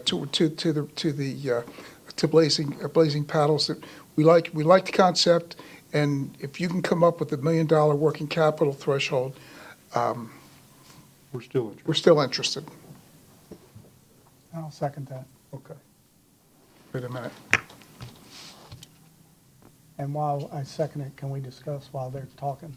Yes, but let's first hear what they say. There's a change. But this, the question is out there, it's still on the market, so during this time, we're gonna make it clear, we're gonna continue to leave it out on the market. Yeah, that didn't change. Yeah. And we have a second discussion, Councilmember Chambers. Yeah, so are we looking at just the $1 million capital, or were there other things in the fish kind response that they haven't seen, that they haven't had the ability to respond back to the to the response? Do we need to even worry about anything else in that response? I think that was the biggest stumbling block, was that we were working Yeah, because we didn't commit to the deal. We just said we're still interested. Okay. Come back and we'll that doesn't mean we're not gonna have further questions. Okay. Discussion? We have a motion and a second, so it's discussion. Yep. I just want to make sure that everybody's on the same page with this in the event, to the effect that we do like it. We want to give you guys every opportunity to make everybody up here feel comfortable. In my mind, I don't think I've ever seen any project come before council for the CRA that mandated any kind of working capital requirement. But this is the last piece, and this is almost like a keystone to the whole area, or almost the last piece. But it's keystone. It's going to be very, very visible and could be right up front, right smack dab in the middle of 56th Street. And its success is going to be paramount to the whole area. And we really, really don't want an empty shell there in 6 weeks. And I know you guys don't either. Okay? So we have, I'm glad you said that, because just for the record, we have turned down other offers for other parcels because of their financial perspectives. This is not, the financial discovery was done earlier in this process. We usually have done it later, but we've always done this, and we've turned down the corner, the Paragon Fountain Shops. We had another offer for that. That was a great offer, and we turned it down because they couldn't provide financial ability to perform. They couldn't demonstrate. So this isn't, I mean, we've never put a number on, we gotta have X number. Yeah, But we've that's turned my down point. other offers because of that. We did. we've had other offers that we were uncomfortable with the overall financial status, but we never said we want $1 million of working capital. That's my point. Right. Well, I mean, for my part, it's not necessarily putting a specific dollar on it. That is the recommendation for this business to be viable. But no, we haven't stated a dollar amount in the past because we haven't necessarily gotten to the point where we had a business model where you could actually quantify what you would really need in order to survive until your expected profit exceeded your expenses. So, and the number one reason that businesses fail and have failed is their working capital is not there to sustain them. So Okay, so I think we have a good motion. I think we're in general agreement. Yes. So all those in favor say aye. Aye. Opposed? No nays? Thank you for your patience. Best of luck. We hope you come back. We really do. So, still on city manager's report. Second half of this discussion. Oh, that's right, we have to talk, yes. So the appraisal came back at 1.445. That's correct. Would you like to provide a little input on that, since you are here and you have been patiently waiting? We don't want to make that decision without talking to our broker. John Lochner, Florida ROI. Good evening. Pretty much everything that the city manager stated kind of nails the situation. One clarification, the 1.8 offer was a mixed-use, affordable senior housing with retail on the ground floor, just a clarification. Excuse me. The other point I'd like to make is we now have an appraisal on the record, public record. So people will see that, obviously. We can set whatever price we want, but if you're a developer and you have a current appraisal out there, it's hard to pay more than that, if that makes So sense. you would be in agreement that we should probably just set the price at the appraised? Well, I mean, the issue is, we had an offer at 1.8, right? So it depends on what the development is, and it depends on what the CRA board and council intends to do with the property. 1.8 works for something that the board and council didn't want to have, correct? So you have to take that into consideration. Yeah. Well, they would be willing to pay a little more upfront for the property if they're not going to pay taxes on it. right. So, Except for the retail portion, yeah. yeah. Okay, other questions for our broker while he's up? Require a motion, or what do we need to do with that? Thank you. It would require a motion. Yeah. Would that have to go back to the CRA first? CRA agency? I think you could do it here tonight. It's your property. I'm sorry? Are you talking about whether it has to be done by the CRA or? Does it have to go through the CRA process? No, Okay. because the All right, city owns the property. okay, that's Who fine. ultimately determines the council what to do with the property. Okay. 1.455, I think is the. 1.445. 1.445? Yes. So I move that we revalue the property in our listing to the appraised value of 1.445 million. Second. Motion is second. Discussion? All those in favor say aye. Aye. Opposed? No nays. Thank you very much. City manager, So I have. all you have. I have two questions for him. Okay, fire away. So the first has to do with the calendar that you have on the city's webpage, the homepage. I just wondered, does that have all of the city events on it? So for example, Winter Wonderland would be listed, or anything that the city is organizing or sponsoring?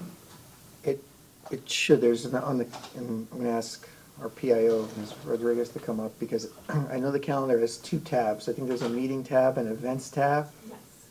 So Hi, good evening. I'm Maria Rodriguez, PIO. Yes, and departments should upload events in there, so they should be in there. Okay, no, I just want people who might be listening to know that we do have a live calendar on the website, on the homepage, where they can find the city council meetings and agendas, but they could also find events that are happening here that are sponsored by the city or city events. Yes, ma'am, homepage. Thank you. And then I know that we talked about this at the last meeting, but for those who maybe didn't see it, can you give us the schedule for updating on the water treatment and the consultant's report? Sure. So, as we've mentioned before, we've spoken to this back in September and again last month or October. So the consultant, CHA, there's a couple of paths we're following here, because this issue, as the council is aware, we've mentioned to the community multiple times, this is a complex issue, not just PFAS, but it also deals with emergency and redundancy purposes of securing our water system. So we're looking at a number of different alternatives. I've been reporting to the council on a weekly basis all the research and due diligence we've been doing here. So just on the PFAS issue alone, CHA was commissioned to do a study, a pilot study, and an analysis, and come up with a recommendation for us to consider with pricing. As we started doing that evaluation, our staff and their resources and their networks, they were also discovering that there are other new technologies, cutting-edge technologies that are out there that might be more affordable than some of these other state technologies that have been used. We talked about granulated activity carbon, reverse osmosis, ion exchange. Well, there's other things out there now that are entering the marketplace, as you can imagine, because everybody in the country is going through the same challenge right now. So we tasked CHA saying, we want you to test all of these things. We want you to test, not all of these things, we're not testing the universe of things, but they're testing a variety of things. So that process, because we've had them do more, is going to take longer. And so as we've expressed to council, to get through the pilot testing and the analysis, it's going to go into the spring, to probably end of June or so, before we get the recommendation back and the financial analysis that we're going to have to do, because we have to report to you, the council, to say, okay, here's what it is, here's what it's going to cost, now how are we going to fund it? So that still will take some time. So that moved. Originally we thought we'd be done by the end of December, but as I mentioned, because of what I just talked about, we have to push that out. Concurrently, we're working with the city of Tampa and with Hillsborough County on other alternatives, which would also touch on PFAS, which is rather than every single community in Florida or in the Tampa Bay area all buying their filtration systems, is there a way for us to buy water, bulk water, from either through Tampa or through the county to help reach the numbers for PFAS required by the EPA in 2031. So we've looked at that, the connection with the city of Tampa and the connection with Hillsborough County. The numbers, I don't have them right in front of me, but they were anywhere between 25 million and 35 to 40 million dollars, in that roughly that range, just to connect, because we're talking about long distances, particularly for Hillsborough County. Hillsborough County would be our probably most viable option, because they buy water from Tampa Bay Water, and they don't have any restrictions to sell. Tampa has some restrictions, but Hillsborough County is also the longest run. It would probably be a 3-mile run of pipe, and that is going to be very, very costly. And underground work, as we know from the Fowler project, is not easy and can be complicated, right? So we've got those numbers, we're looking at that. We've also looked at, just for the redundancy alone, aside from PFAS, looking at, do we get another storage tank for water? And I've reported to council on this as well. If we got another storage tank, we could at least address some of those emergency issues. For example, if we have to take a tank down, when we took Sunningdale, took that tank down, we also took down the wells that fed that tank. So that created a lot of pressure challenges on the city system. So if we get another tank and we can acquire it and construct it, that might help with that. So even if we never connect to Tampa or the county, again, because we're talking 25 to $40 million numbers, that may not come to fruition. So perhaps a tank will be another alternative, in addition to still looking at the PFAS solution, which we're analyzing right now and testing. So that's where we are. I will tell the public, just like I mentioned here, we are updating our water questions page on our website. So anyone for the public that wants to know sort of what's the latest, please go to the water questions tab on our city website. We have updates on there. Well, much of what I talked about just now has been up there for several weeks already on that website. And when we get new information, we will continue to put it out there. And then once we get closer and we have a package of real substantive alternatives that we can actually bring to you, then I think that's when I suggested, scheduling another town hall and doing that public meeting setting so that the public can have personal, direct information. So just for the consultant, when we would expect, maybe we're talking, they would come back with their report sometime in June. When they present, will they present several options to the council for us to consider? I would imagine that they probably would, and there would probably be costs and pros and cons associated with those options. That's what I would consider that they would do. There's probably one option that will probably be the one that they, again, will be the number one recommendation based on a combination of factors, but they will probably cite others that they've tested. And there may be features to why those others aren't ranked as high. For example, could be that based on our water quality or the hardness of our water, that perhaps they're not as effective as another type of system. So that will all be contemplated. So should we then expect to actually have a meeting, we won't know for sure, but to potentially have a meeting about those solutions maybe in July, or would we think we would schedule that in August? If they come back to us in June. What I would like to do is, obviously, the sooner I can get the information, the sooner we can have some financial analysis done, present it to the council first. And then subsequent to that, schedule the town hall, and because you may give us some direction also as to some of the things you're thinking, and then schedule a town hall. I give June as the date, because that's the date they've given us. That would probably be on the outside, at the end of June. It may be earlier, and if it's earlier, we move that earlier.